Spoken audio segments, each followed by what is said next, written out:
gens qui te font des posts IA qui vont être noyés dans le flux d'informations qui est standardisé. Je suis toujours associé avec des gens avec qui, en fait, ça doit ne pas être fluide. Tu vois vite, en fait, tu le fais pas. Commencer déjà à prendre conscience de l'importance de l'IA dans nos métiers. Je me suis dit effectivement, qu'est-ce que c'est que cette vague énorme qui va déferler en fait sur tous nos métiers. Bien, bonjour à tous, merci d'être présents sur cette chaîne YouTube. Aujourd'hui, j'ai le plaisir d'accueillir Charles Arthur et Félix de la Foncière Orion. Et la Foncière Orion, on en a parlé un petit peu avant, c'est un système qui en fait paraît un petit peu complexe vu de l'extérieur avec plusieurs métiers et de l'investissement. Félix, toi tu es conseiller en gestion de patrimoine, toi Charles Arthur, tu es plus l'investisseur. Est-ce que vous pouvez nous présenter la Foncière Orion et présenter à ceux qui nous regardent ce que fait la Foncière Orion? Ouais, ok. Et bah du coup la foncière, alors je vais t'expliquer comment elle est née. En fait donc avec Antoine, mon associé on va dire principal et historique, on faisait de l'investissement locatif depuis quelques années, avec à côté des activités de marchand de biens et d'accompagnement dont on parlera après, mais notre appétence principale c'était de développer un patrimoine locatif. Et en fait on a eu une sorte de plafond de verre qui commençait à se matérialiser, notamment au niveau du financement bancaire, parce que pour acheter un immeuble, il faut de l'argent à mettre en apport, mais il faut surtout du crédit, parce que si tu fais de l'immobilier physique, le but c'est de faire de l'effet de levier. Et en fait les conditions commençaient vraiment à se dégrader, c'était compliqué d'avoir du crédit, puis quand on en avait, c'était dans des conditions où il fallait mettre beaucoup d'apports, on empruntait cher, enfin, à des conditions qui ne nous allaient pas spécialement.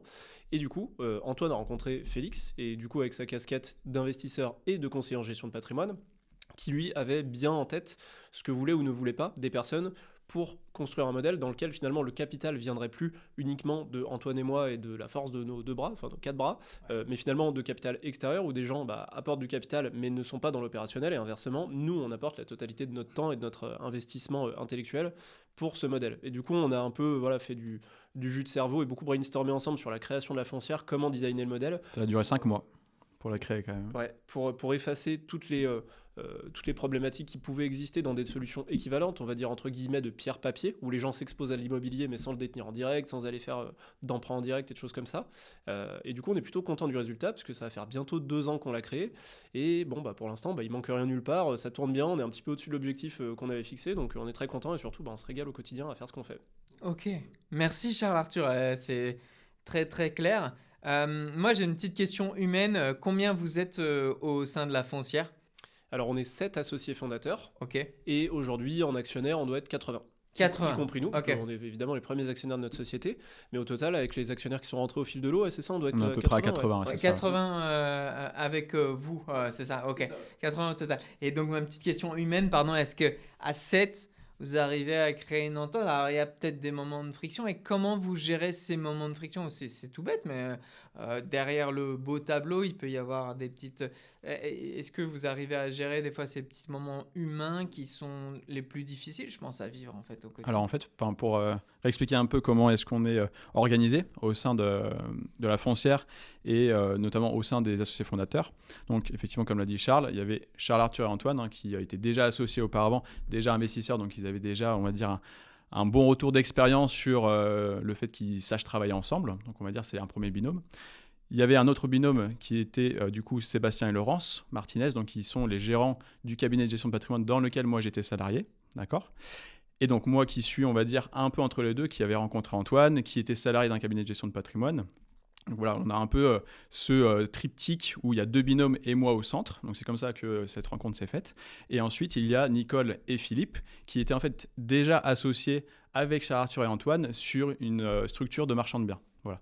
Donc en fait, eux avaient déjà l'habitude de travailler ensemble à 4. Moi, j'avais déjà l'habitude de travailler avec Sébastien et Laurence dans la partie gestion de patrimoine.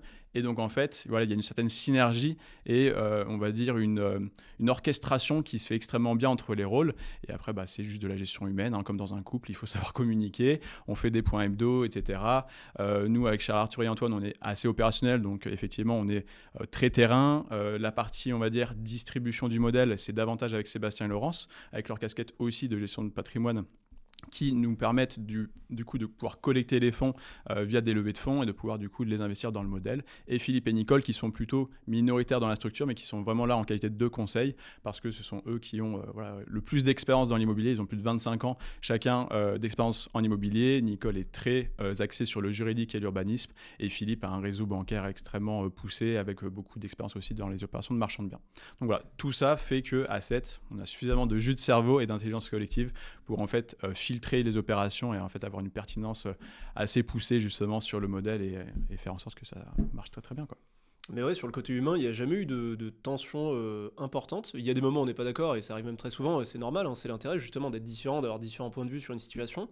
Mais par contre, pour l'instant, je trouve que c'est plutôt très fluide. Et en fait, nous, avec Antoine, on s'était aussi beaucoup associés par le passé.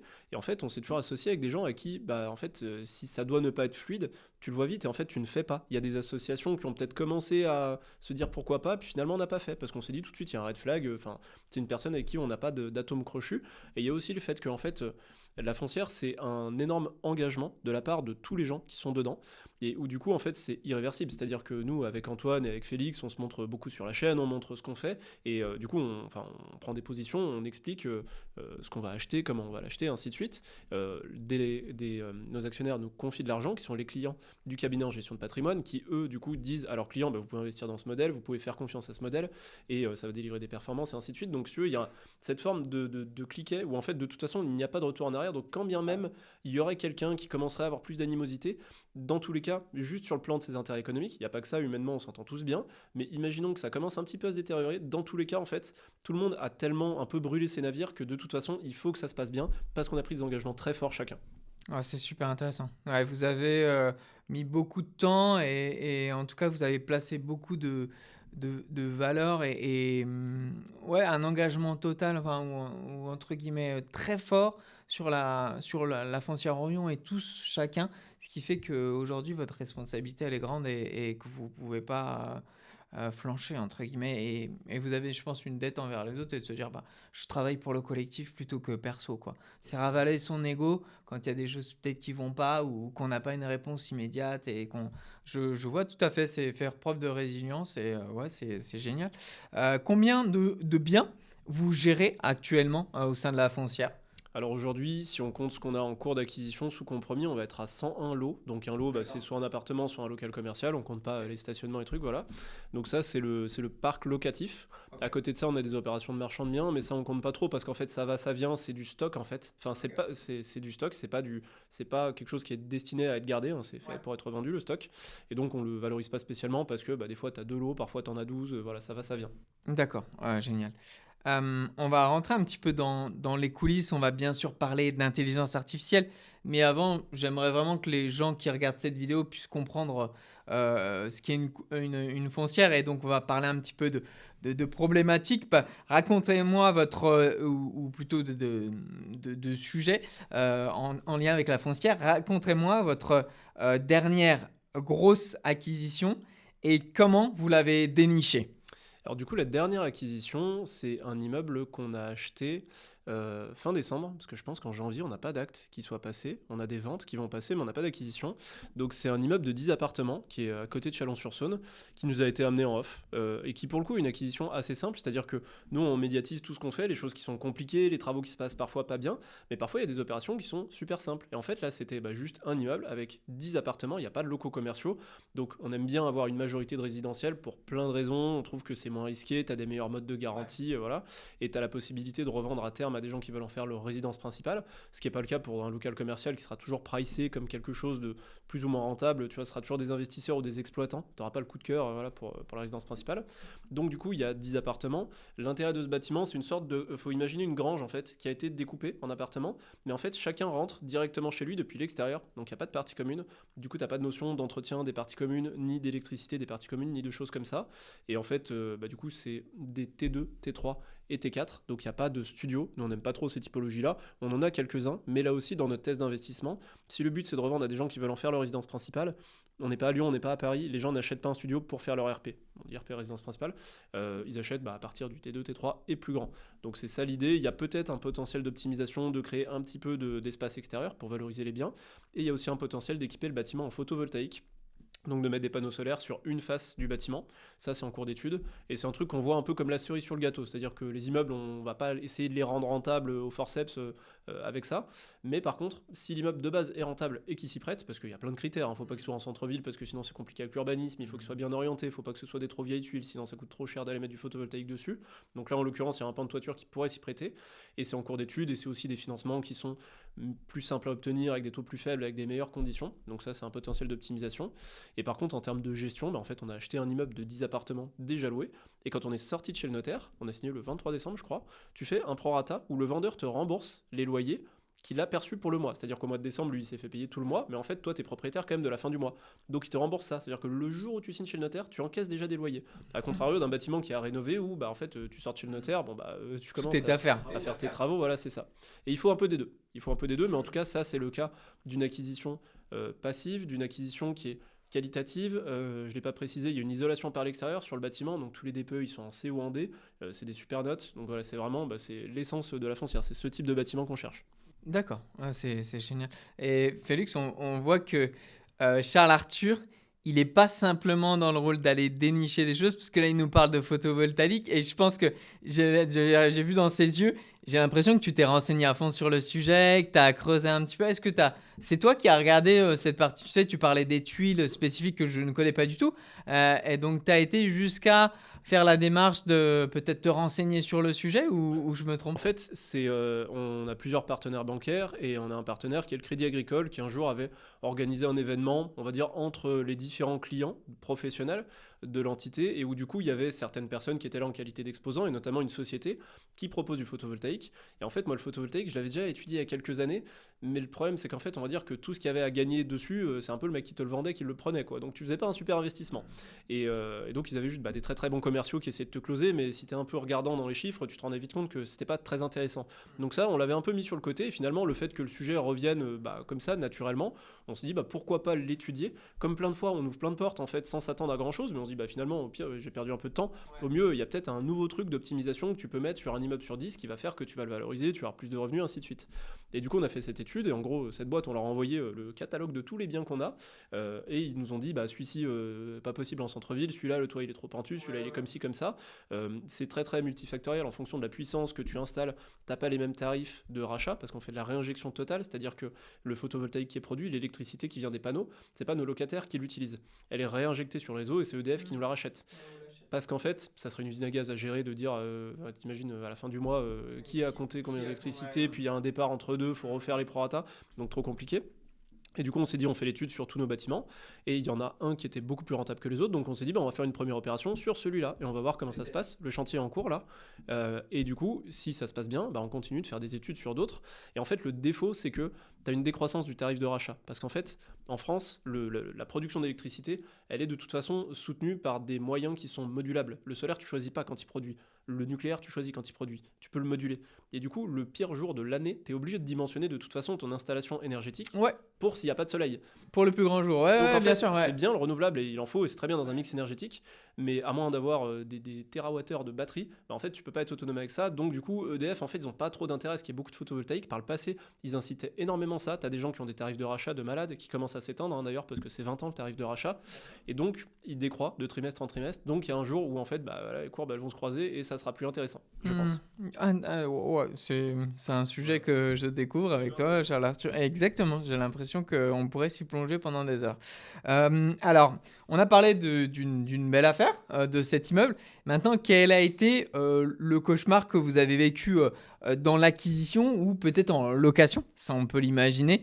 Est-ce qu'il y a peut-être là des anecdotes à nous donner, croustillantes, mais qui sont pas marrantes finalement quand on les vit, c'est plutôt l'enfer. Est-ce qu'il y a des choses comme ça que vous pouvez nous raconter? Tiens, j'en ai une qui date de cette semaine, qui date de lundi. Mais alors, c'est jamais l'enfer en fait, parce que notre travail, c'est pas de pas prendre de risques, parce que notre travail, c'est de délivrer du rendement, c'est de faire croître la société. Donc, tu es obligé de t'exposer à un risque de toute façon, de plein de manières, que ce soit avec tes locataires, tes artisans, avec les immeubles que tu achètes, avec les agents immo, avec tout. Donc, il y a des imprévus. Et en fait, ça fait des années que ça nous arrive. Donc, les problèmes nous glissent dessus, entre guillemets. On les traite, on tourne pas la page dessus sans s'en occuper. Mais en tout cas, c'est pas une anomalie qu'il y ait des problèmes qui se produisent. Mais par contre, notre réaction par rapport à ça, elle est assez froide.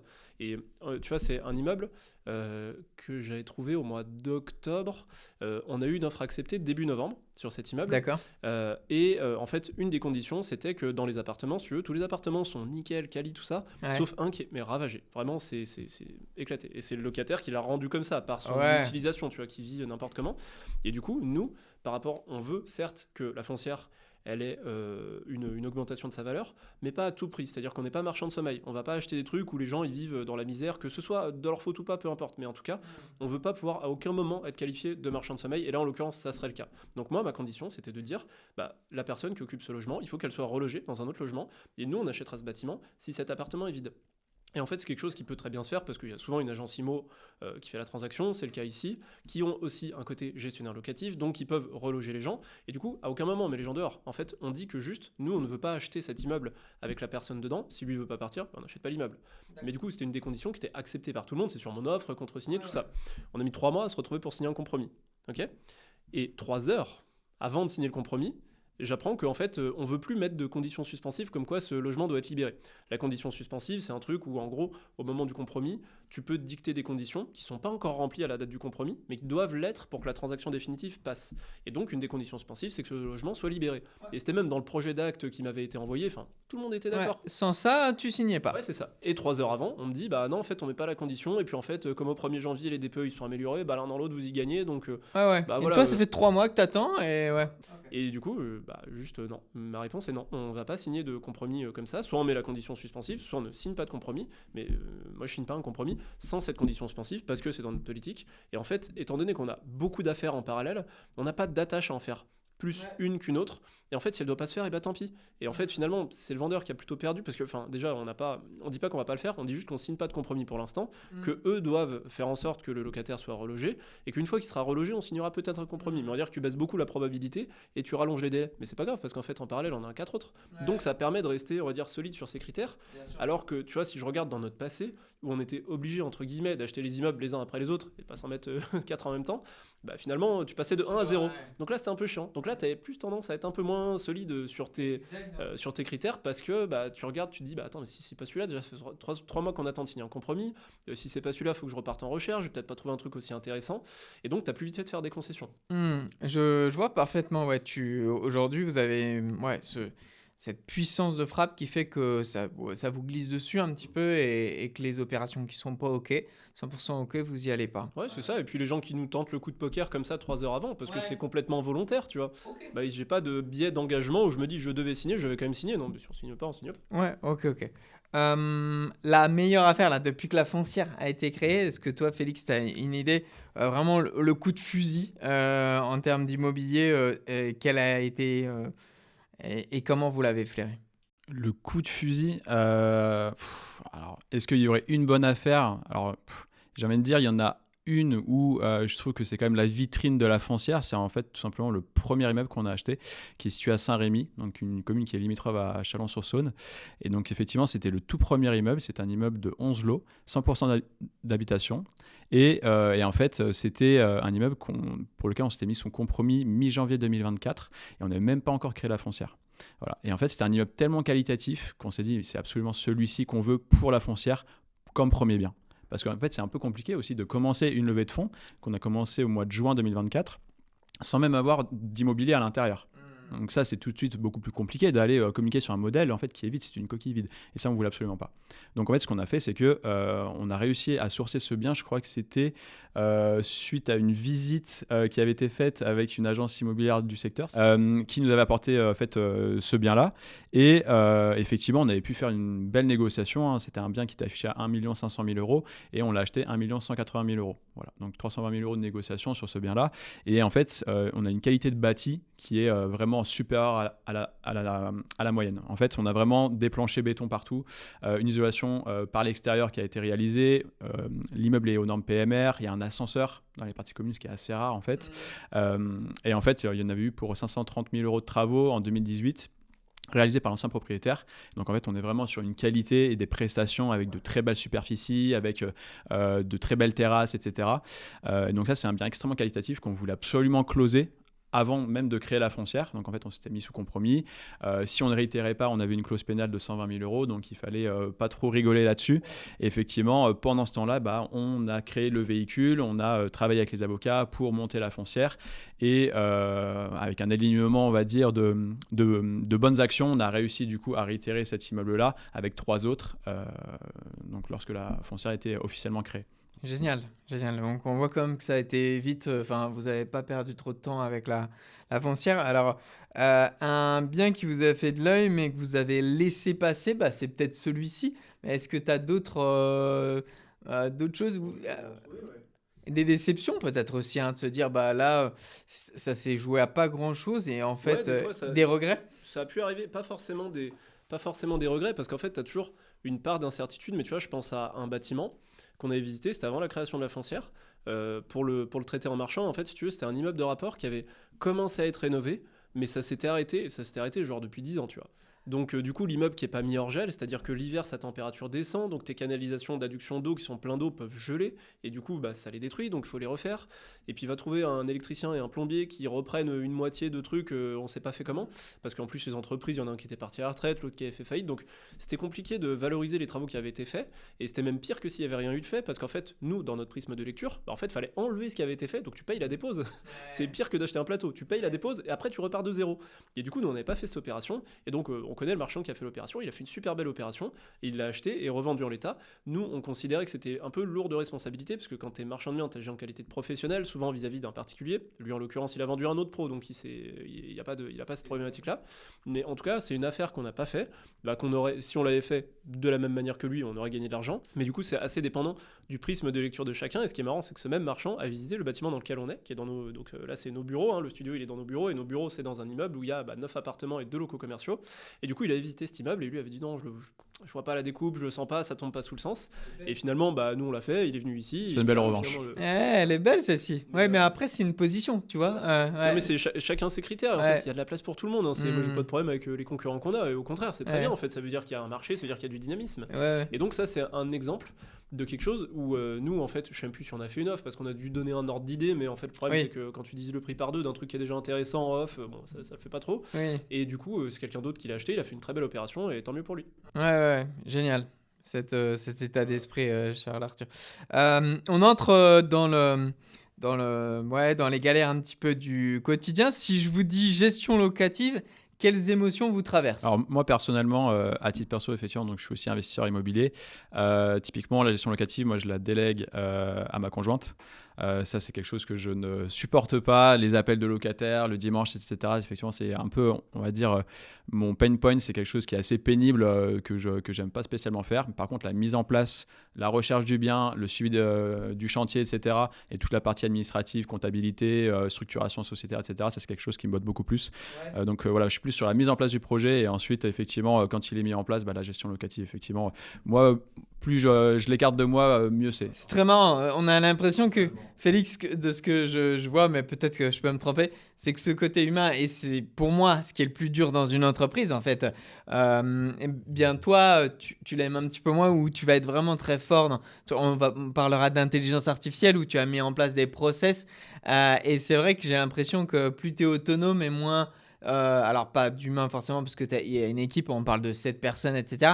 Mais ce côté, voilà, toi tu vas être vraiment très fort avec comment utiliser tes connaissances, les approfondir, voire même mettre en place des outils. Tu parlais de comptabilité, d'administration, etc. Et ouais, le côté humain, gestion de l'humain et de la complexité qui est derrière chacun d'entre nous, ça tu t'es dit... Après, enfin, tu vois, si je peux prendre la contraposée, c'est que au sein de la foncière, je suis aussi, en plus d'être responsable opérationnel, donc en analyse tripartite sur les opérations avec Charles Arthur et Antoine, je suis aussi responsable de la relation investisseur. Donc l'humain, effectivement, ça je l'ai au quotidien, c'est moi qui suis en relation directe avec tous les actionnaires pour organiser les événements, etc. Donc ça, j'adore l'humain, mais c'est pas tant sur le caractère humain en tant que tel, c'est plutôt sur le fait d'être dérangé potentiellement à n'importe quel moment, dans un moment où tu peux être en famille et en fait tu as un locataire qui vient t'appeler, etc. Ça, c'est quelque chose effectivement qui peut être un peu pénible, le côté imprévu. Et au final, c'est souvent quand ils t'appellent, c'est pas pour te souhaiter une belle année, on va dire, c'est plutôt pour gérer des emmerdes, tout simplement. Et effectivement, ça, c'est jamais toujours super agréable là-dessus, quoi. Ok. Les états des lieux, les baux, les relances de loyer. Qui gère ces tâches aujourd'hui au sein de la foncière et combien d'heures peut-être ça vous prend, ou ça prend à cette personne par semaine? Alors aujourd'hui, dans la foncière, on a une salariée qui s'appelle Mélanie, qui est venue plusieurs Ouais. fois sur notre chaîne, et du coup qui fait entre autres la gestion locative. Donc c'est elle qui va gérer les états des lieux, les relations locataires. Et effectivement, dans les relations locataires, bah, il y a un petit peu de tout, et puis il y a du dérangement, de trucs, on fait passer un couvreur qui Ouais. doit démousser le toit, puis il a pas pensé qu'en fait le produit allait couler, que ça allait tuer les plantes de madame. Donc on t'appelle pour ça, tu vois, t'es en train de gérer l'acquisition du prochain immeuble, et puis Ouais. il faut résoudre le problème des fleurs, tu vois. Ouais. Donc bah, tu gères des sujets qui parfois sont des petits sujets, parfois des gros sujets aussi, hein. Il peut y avoir des gros sujets Bien sûr. locatifs, quand tu as des sujets structurels, ça nous est arrivé, on l'avait vu à l'avance, un problème structurel sur un bâtiment qu'on était en train d'acheter où il fallait reloger la locataire, le commerce, donc il fallait lui trouver un autre local commercial.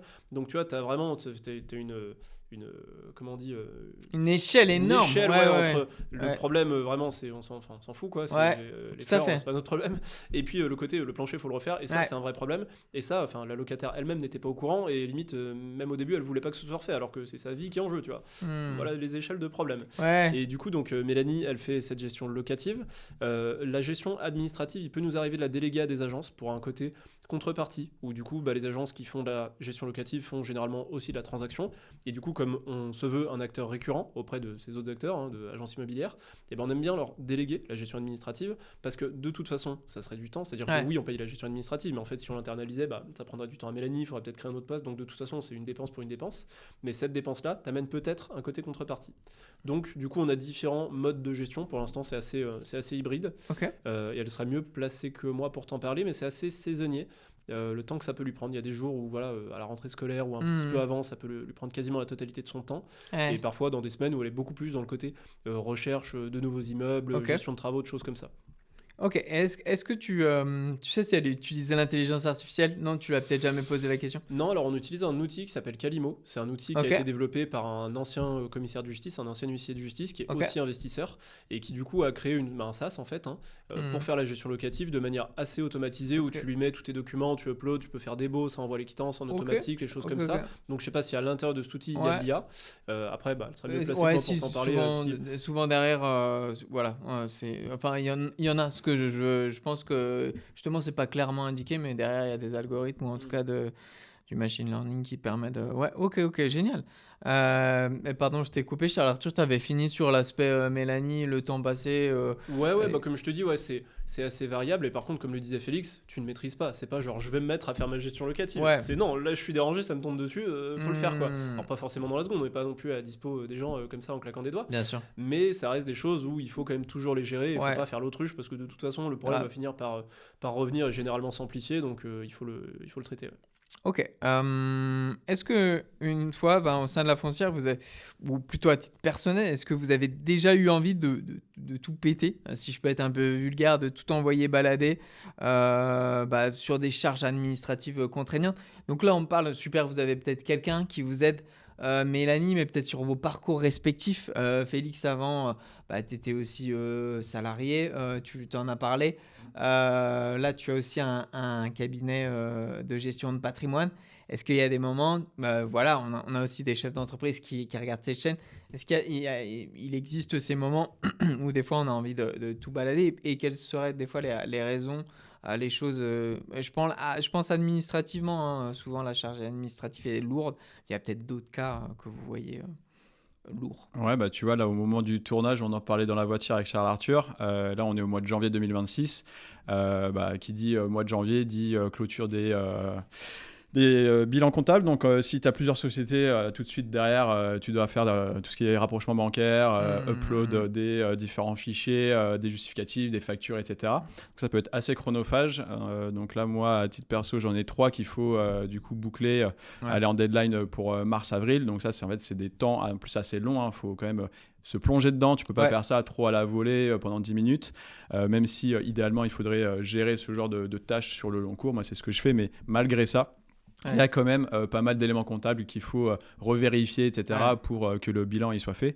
Et donc ça, typiquement, c'est la tâche administrative relativement à faible valeur ajoutée, où potentiellement l'IA, effectivement, pourrait avoir un sens, mais même si des cabinets de comptabilité 2.0, on va dire, avec des lectures par OCR, des factures, des rapprochements bancaires automatiques, etc., des synchronisations qui peuvent se faire, il y a toujours, en fait, derrière des vérifications, et donc ça prend quand même pas mal de temps. Donc, en fait, il peut y avoir des pics de surcharge en fait, ponctuels en fonction de la saison, en fonction de l'année. Mais effectivement, ça, c'est un peu quelque chose qui peut être un peu pénible pour les chefs d'entreprise. Ok. Charles, tu... Donc je rejoins Félix sur la période actuelle, j'ai exactement le même problème. Et il y a un moment où on était vraiment dans un stade où, tu vois, on a, avant de la création de la foncière, avec Antoine, fait de l'immobilier en société, en nom propre. On l'avait dit, du marchand de biens par ailleurs, chose qu'on a arrêtée. Maintenant, tout est dans la foncière. Il y a un moment, on avait 6 comptables, si tu veux. On avait 6 comptables différents sur 15 boîtes, ça devenait n'importe quoi. Et en plus, avec pas tous les méthodes de travail, méthodes de travail, pas tous les mêmes logiciels. Donc, on a commencé à regrouper un petit peu tout ça.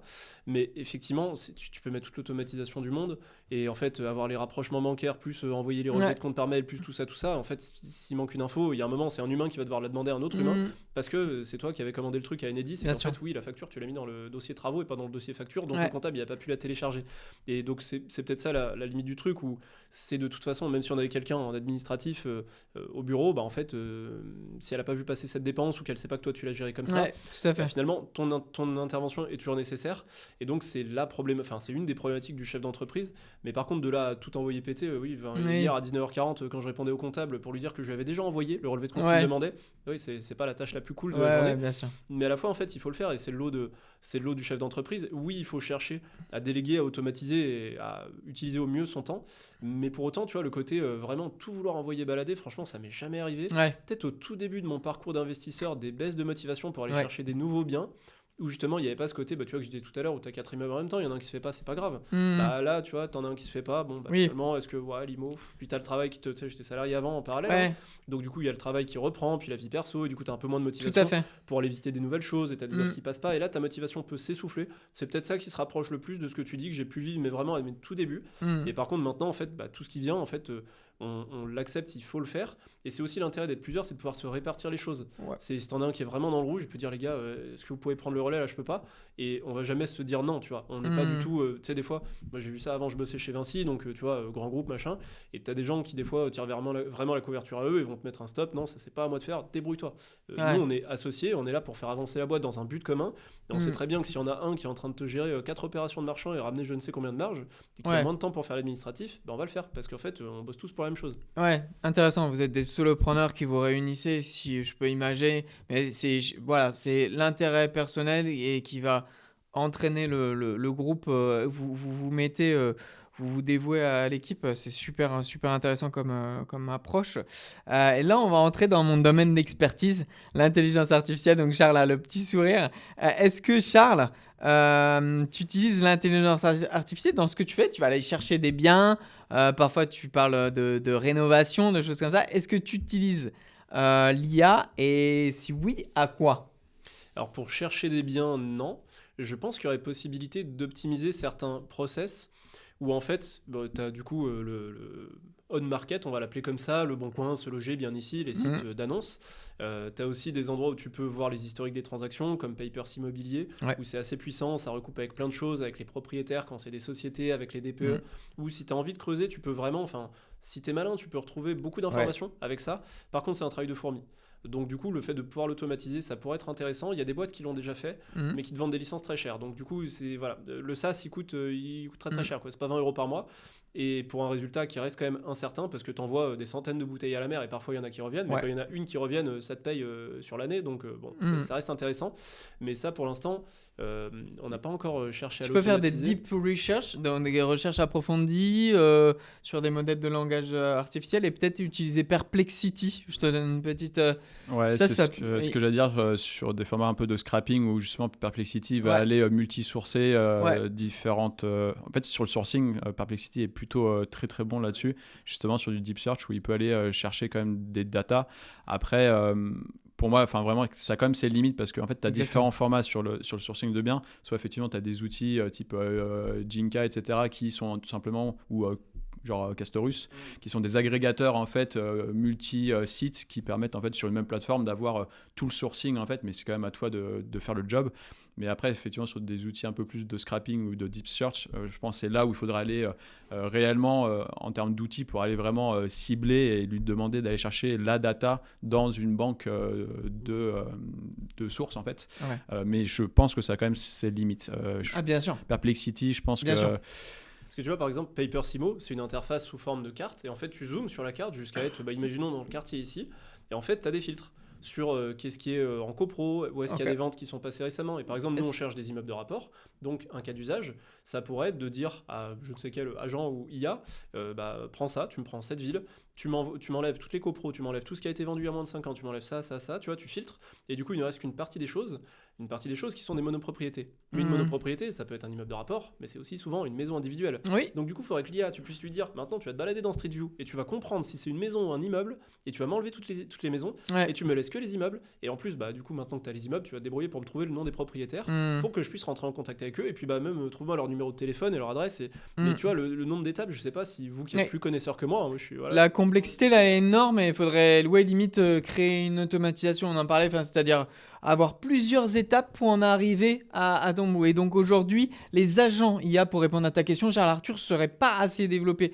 de ce que moi je vois pour aller aussi loin dans la tâche. Il faudrait coder ou créer une automatisation, donc ça demanderait le développement d'un outil, si je dois répondre très concrètement aujourd'hui. Mais par contre, entre ces étapes, et on l'a vu avec Félix, tu peux quand même gagner du temps. C'est-à-dire déjà sur le sourcing, on en parlait, avoir tout un tas d'informations et les liens vers les sources, et ben ça, tu peux l'avoir quand même. Donc, ce qui te permet tout de même de gagner du temps. Pas l'automatiser entièrement, c'est ce que moi j'aime bien dire. Je ne vais pas vous automatiser tout votre processus, par contre, je vais vous faire gagner du temps. Et ça, et peut-être petit à petit, on y viendra à cette solution qui va être clé en main, où tu vas gagner. Mais là, il faut juste voir un gain de temps sur une tâche établie, quoi. Voilà. Parce que, par exemple, tu vois, sur les sites d'annonces en ligne, tu pourrais, et tu as des extensions, Castorus en propose, tu as plein d'extensions qui peuvent se mettre, qui t'analysent tout de suite la renta, le prix au mètre carré, le loyer, tout ça. Mais en fait, si les données d'entrée sont mal renseignées, imaginons, tu sais, je sais pas, tu as un gros immeuble qui était en partie des bureaux, en partie des apparts, aujourd'hui tout est vide, et puis avec un truc qui est à moitié en sous-sol, à moitié en rez-de-chaussée, on sait pas trop comment on compte ces mètres carrés-là, peut-être que la personne qui va poser l'annonce va pas compter ces mètres carrés, donc du coup ça va sortir trop cher en prix au mètre carré, donc tu vas pas le voir. Et je trouve que pour l'instant, l'intervention humaine sur ça, au niveau du sourcing, on n'a pas du tout que ça, on va parler du off après, mais en tout cas sur ce qu'on regarde sur les réseaux, moi je suis encore bon vieux scrollage de Le Bon Coin, et Antoine fait pareil, parce que en fait t'as trop d'infos pour que quelque chose qui apparaît en mode data comme une bonne affaire, juste le fait de toi voir la photo, tu dis mais non, c'est pas du tout une bonne affaire, ou alors je connais déjà cet immeuble et je sais que je veux pas. Bien sûr. Et inversement, des choses qui du point de vue des chiffres peuvent paraître ne pas être une bonne affaire, mais où toi tu as capté qu'en fait attends, là ils ont pas compté les combles, on est à Lyon, les Bien combles sûr. c'est que R+3, donc R+3 sans ascenseur ça va encore, et du coup il y a tel potentiel d'optimisation, et là je pense qu'à ce stade c'est encore le cerveau humain qui doit intervenir. Et après pour le... Et ton expertise en tant qu'investisseur, avec tout ton bagage, etc. Et là, je suis d'accord. Alors, tu peux quand même entraîner un petit assistant avec justement ta philosophie, la manière dont tu recherches, la manière, ton éthique, tu le disais, et vos valeurs au sein de la foncière. Donc, tu peux quand même gagner du temps. Mais là où je te rejoins, ça va pas faire le job à ta place. Donc celui qui pense, l'investisseur qui pense qu'il va trouver l'intelligence artificielle qui va te faire passer devant toi, non, pour moi, c'est un humain qui est bon et avec un bras droit, IA, tu vois. On en parlait de Félix qui a amélioré beaucoup ses processus. Je me dis, c'est génial en fait. Moi, j'ai eu le discours d'un conseiller en gestion de patrimoine qui me disait « J'ai demandé quelque chose à ChatGPT, c'était nul. » Tu vois, l'info qui est sortie était nulle. Et j'ai eu une conversation juste avant avec Félix et il m'explique son process et comment il l'utilise. C'est génial. Félix, il va faire une proposition, il en parlera peut-être après, une proposition commerciale mais un petit peu interactive avec des graphiques où la personne qui va investir, elle va vraiment se projeter, voir comment elle peut le faire avec des visuels, etc. Et si j'étais client, je vois l'offre de Félix et puis l'offre en PDF classique d'un autre conseiller en gestion de patrimoine, je vais directement m'orienter sur l'offre de Félix, bien sûr. Et derrière, il faut que je sois sûr qu'il ait des compétences. Voire même, l'aspect emballage, c'est même plus important. C'est-à-dire que je peux même être attiré vers Félix qui a peut-être moins de compétences, mais qui me délivre un produit. C'est un peu Alex Hormozy, vous connaissez peut-être un YouTuber américain et qui est spécialisé dans le marketing. Il tient un bon produit, mais qui n'a pas le bon emballage. En fait, il vendra moins que l'inverse. Tu as un produit qui est ultra quali, mais personne ne le sait ou personne ne voit l'intérêt, ben, tu le vendras pas. Donc, ouais, je pense que toi, ta valeur humaine, et je te comprends dans le fait que tu continues à chercher. Charles, tu continues à la mano et je trouve que c'est génial, mais je pense qu'il y a des endroits où tu pourrais l'utiliser et gagner du temps. Ouais, juste pendant que vous parlez, ce qui m'a interpellé et ce qui pourrait être potentiellement pas mal, ce serait, je ne sais pas si ça existe, hein, mais en gros, ce serait d'avoir un plugin, donc un ad sur Google Chrome par exemple, qui enregistre toutes les actions que tu mènes lorsque tu fais du sourcing de biens, donc tous les sites sur lesquels tu vas et toutes tes actions sur ton ordinateur de filtrage, de sélection, etc. Donc vraiment qui s'imprègne de ta manière de sourcer des biens, donc il enregistre ça, comme sur Excel à l'époque où tu pouvais enregistrer les actions que tu fais pour coder en fait un code VBA en fait. Pour créer ton code VBA, tu pouvais tout simplement faire un record sur toutes les actions que tu fais et après il te le transforme en VBA. Donc ça c'est des trucs assez classique, mais s'il le fait typiquement sur Chrome par exemple avec un plugin qui enregistre toutes les actions que tu mènes pour arriver à ton résultat final, derrière ce sera assez intéressant avec comment ça s'appelle, Operator je crois, justement derrière qui s'est entraîné sur tes actions réelles pendant je sais pas, toute une demi-journée sur du sourcing. Potentiellement il pourrait répliquer en fait ta manière de faire. Après peut-être que ça existe déjà, mais en tout cas c'est une idée qui est venue et qui serait assez intéressante. Ok. Ou te présélectionner un maximum, te mâcher le travail. Et du coup tu peux viser peut-être plus d'annonces parce que tu peux pas non plus en scroller 3000 par jour. C'est ça. Donc du coup ça te permet peut-être d'en extraire sur des marchés où tu vas pas parce que ton temps est limité pour aller sourcer sur toutes les villes. Et après pour finir sur le sourcing, tu as tout le côté off-market qui lui pour moi c'est de l'humain en fait. Et ça doit rester de l'humain, c'est-à-dire que si tu fais un truc en mode il y a des gens qui font ça, c'est des investisseurs qui ont une liste email et qui balancent un mail à 50 agents en disant salut vous avez un immeuble, alors qu'en fait non, faut appeler les gens et puis en plus le fait d'avoir de la récurrence, bah, tu as peut-être de toute façon une raison de l'appeler pour de la gestion locative ou parce qu'il y a une transaction qui s'est pas faite par exemple, tiens demain je rappelle l'agent, je dis bon bah qu'est-ce qu'on fait, est-ce qu'on va avoir d'autres immeubles ou est-ce qu'on attend celui-là, et en fait t'as aussi le côté, nous on le remarque avec Antoine, de ce qu'on arrive à retranscrire auprès des gens en termes de confiance, qui fait que ça les intéresse à nous amener d'autres affaires parce qu'ils savent que derrière ils ont la gestion locative, ils savent qu'on y va sans condition de financement, donc quand on signe une promesse c'est sûr qu'on va acheter derrière, ils sont sûrs d'avoir l'argent sous X mois, et donc ce côté-là humain, je pense que c'est important qu'il reste, et c'est pour ça que tu vois même dans 100 ans quand il y aura des robots humanoïdes qui feront tout à notre place, l'immobilier, ça reste immobilier, quoi. Tous les biens sont différents. C'est vraiment très. Il y a des choses que tu peux mettre dans de la data, mais il y a des choses qui sont aussi très subjectives et où je pense qu'en fait, il continuera à y avoir du off-market entre un agent immo ou même pas, juste un apporteur d'affaires et puis des investisseurs et où on va aller visiter un immeuble et c'est du off et en fait le propriétaire il a 600 km et tu vois, il y a beaucoup de choses où je pense que ça continuera de rester de l'humain et tant mieux dans un sens parce que c'est pas tout à fait totalement automatisable et on peut pas déshumaniser ce métier, tu vois. Mais tu sais, Charles Arthur, le positionnement que je peux avoir moi là-dessus, c'est que les gens pensent qu'on va vraiment se pencher à fond sur l'IA et qu'on va perdre ce côté humain, mais on le voit nous dans nos régions où l'hiver est rude, on a besoin de se réunir tous en famille, enfin voilà, il y a ces moments chaleureux. Et selon moi, on ne perdra pas cette humanité, bien au contraire, on va la renforcer, c'est-à-dire renforcer les liens qu'on a les uns envers les autres, mais par contre sur les tâches qui nous embêtent, typiquement l'administratif, et là on est 3 autour de la table, et les 3 c'est un enfer, hein, enfin pour moi c'est quand même très pénible de régler ces tâches administratives, donc on est au moins 3 à avoir ce même point, et tout ça petit à petit va pouvoir permettre, entre guillemets, l'intelligence artificielle et les outils d'automatisation vont permettre un petit peu de balayer ou en tout cas d'amenuiser cette douleur. Voilà. Et je pense que sur les autres points qui sont acheter sa résidence principale, qui est un acte fou dans une vie, ou même investir, moi, à chaque fois que j'investis, je me dis waouh, en fait, je suis en train de construire une liberté. On achète un immeuble aujourd'hui avec un ami en SCI, et du coup, je me dis waouh, je suis heureux, je suis conscient qu'il va y avoir des travaux, etc. Mais je me dis, je suis en train d'évoluer dans ma vie. Donc, c'est important pour moi d'avoir cette relation avec le banquier, avec l'agent immobilier, avec mon partenaire, mon associé. Et tout ça, j'y garderai jusqu'à la fin, quoi. Je préfère même ne plus avoir d'argent, mais avoir ces contacts humains que l'inverse. Et on est beaucoup comme ça. Donc, c'est vrai que je te rejoins sur ce point-là. Tu vois, en fait, le parallèle que je ferais, c'est avec les actions. Ok.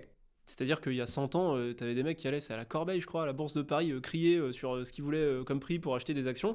Donc, tu avais ce côté humain. Et aujourd'hui, on est à l'heure du trading algorithmique où les mecs, ils achètent des antennes pour aller plus vite. Enfin, pas plus vite que la lumière, c'est pas possible, mais tu vois, ou des fibres optiques privées pour avoir des ordres à la nanoseconde. Et en fait, c'est des quants dans un bureau qui codent ça et c'est tout, tu vois. Donc, c'est ce côté-là où peut-être que du coup, ça fait du bien parce que ça fluidifie le marché et puis ça évite plein de biais, peut-être. Mais en tout cas, l'IMO, par structure, je pense pas qu'il puisse arriver à ce niveau-là. Génial. Ouais, tu as quand même recentré un petit peu là. Félix, on va parler de ton usage de l'intelligence artificielle. Dis-nous comment tu es le CGP amélioré. Alors, je vais te lancer, peut-être te dire aujourd'hui quel outil tu utilises et à quel effet. Ok. Alors déjà, moi, mon cabinet s'appelle Homodeus Patrimoine. Pourquoi est-ce que j'ai choisi ce nom en fait Pour ceux qui connaissent, en fait, il y a eu un premier volet d'un best-seller qui s'appelait Sapiens, qui retraçait en fait l'histoire de l'homme de Homo sapiens à aujourd'hui. Et il y a un deuxième volet qui s'appelle Homodeus. Et en fait, Homodeus, ça retrace l'histoire de l'homme d'aujourd'hui à une projection sur des dizaines et des dizaines d'années et comment est-ce qu'il va évoluer et s'inscrire dans un nouvel environnement culturel, technologique qui est clairement différent de ce qu'on connaît aujourd'hui et quelle va être l'essence même de son avenir. C'est pour ça que j'ai appelé ce cabinet Homodeus Patrimoine. Et en fait, qu'est-ce que je fais avec ce cabinet ? C'est apporter justement du conseil augmenté où j'aide un vrai pilotage du patrimoine de mes clients et notamment des chefs d'entreprise qui ont besoin d'avoir en fait des outils d'aide à la décision qui sont très clairs et de mieux piloter leur patrimoine et surtout d'atteindre cette fameuse indépendance financière comme tu viens de l'évoquer. Et donc moi concrètement au quotidien, alors j'ai commencé déjà à prendre conscience de l'importance de l'IA dans nos métiers au sens large et ensuite comment l'implémenter dans mon métier, c'était en octobre 2024. Où je me suis dit effectivement, qu'est-ce que c'est que cette vague énorme qui va déferler en fait sur tous nos métiers. Et en fait, je me suis dit, plutôt que de m'y opposer et d'être réfractaire, de me dire, mais non, mais ça va supprimer des relations humaines, etc. C'est comment surfer cette vague, plutôt que d'être devant. J'aime bien cette image d'un tsunami qui arrive en face et en fait d'être avec une petite palissade et essayer de se mettre contre quelque chose qui est inévitable, plutôt prendre une planche de surf, se retourner et aller surfer la vague avec tout le monde et essayer de gagner en fait, prendre le train en marche et de gagner justement en productivité, etc. par rapport à des concurrents qui seraient assez réfractaires, surtout dans nos métiers. La gestion de patrimoine, ça reste quand même un vieux métier, comme l'immobilier ou l'avocature, le notariat, etc. Des métiers pour moi assez poussiéreux où, mine de rien, il y a pas mal de choses qui ne sont pas mises en place et qui pourraient largement aider à une meilleure soit qualité perçue pour les clients, donc des meilleurs livrables, soit un gain de productivité sur des tâches à faible valeur ajoutée. Donc c'est vraiment ça que j'ai conscientisé et je me suis dit, ok, comment essayer de me former, parce que du coup là j'avais pris la décision à ce moment-là de monter mon propre cabinet et je me suis dit comment est-ce que je vais pouvoir me dégager du temps et comment est-ce que je vais pouvoir apporter un vrai conseil augmenté à mes clients et apporter tout simplement plus de fluidité et me dégager du temps sur mon activité. Et du coup ce que j'ai fait, c'est que je me suis fait accompagner justement pour me former dès début 2025 à l'IA. Et du coup, ça commence par l'identification en fait, de ton processus. Comment est-ce que tu travailles ? Moi, j'ai vraiment essayé de segmenter, découper, comprendre vraiment quel était le processus d'acquisition d'un client, donc de la prise de contact, de l'entretien de découverte. Du coup, on recueille un maximum d'informations. Derrière, sur le remplissage de la base de données, etc., de ce client-là. Derrière, il y a une préconisation qui doit être faite. Et ensuite, il y a un livrable, on va dire la restitution de l'audit patrimonial qui fait le constat et qui élabore les stratégies du coup pour le client. Et derrière, une fois que le client est convaincu de la préconisation, derrière, il y a tout un suivi, etc. Donc c'était en gros comment est-ce que j'implémente l'IA. Okay. Donc j'ai fait, on va dire, un schéma, étape par étape. Un processus. Donc ça c'est mon côté un peu ingénieur. J'étais ingénieur auparavant. Okay. Donc j'ai vraiment fait étape par étape. Qu'est-ce que je veux arriver ? Enfin, quelles sont les étapes et comment les chaîner entre elles ? Et ensuite, quel outil IA pourra répondre à ça ? Et du coup, typiquement, moi, ce qui m'a le plus aidé et ce qui continue de plus m'aider au quotidien, c'est les agents d'assistants de prise de notes. D'accord. Ça paraît tout bête, hein, mais moi je fais 90-95% de mes rendez-vous en visio. Et en fait, j'ai tout simplement implémenté un assistant de prise de notes qui s'appelle Lixir. Donc il y a plein de plateformes, Author AI, etc., qui permettent de faire ces enregistrements du coup de conversation avec le client. Il faut que ce soit autorisé, enfin il faut que le client donne son accord en fait d'enregistrer la conversation, donc dès qu'il est OK, derrière en fait il y a une transcription automatique qui se fait et j'ai un compte rendu qui est à mon effigie, donc j'ai prompté du coup l'établissement de ce compte rendu avec la structuration et le recueil d'informations que je souhaitais avoir. Et ça, ne serait-ce que le fait d'avoir un compte rendu super propre en 5 minutes après avoir fait 1 heure de rendez-vous avec un client.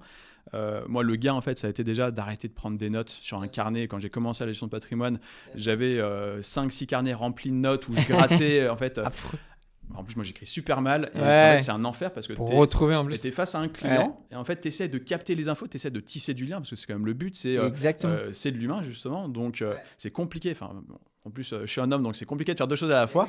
Hyper dur de prendre des notes, d'être hyper exhaustif sur le recueil d'informations. Potentiellement, je ne savais pas me relire ou je loupais la moitié des informations. Et en plus, garder du lien avec le client. Donc ça, c'est un truc où j'étais super nul. Enfin, j'arrivais pas à faire les deux. Et du coup, moi, ce qui me frustrait énormément, c'était de perdre de la capitalisation d'informations.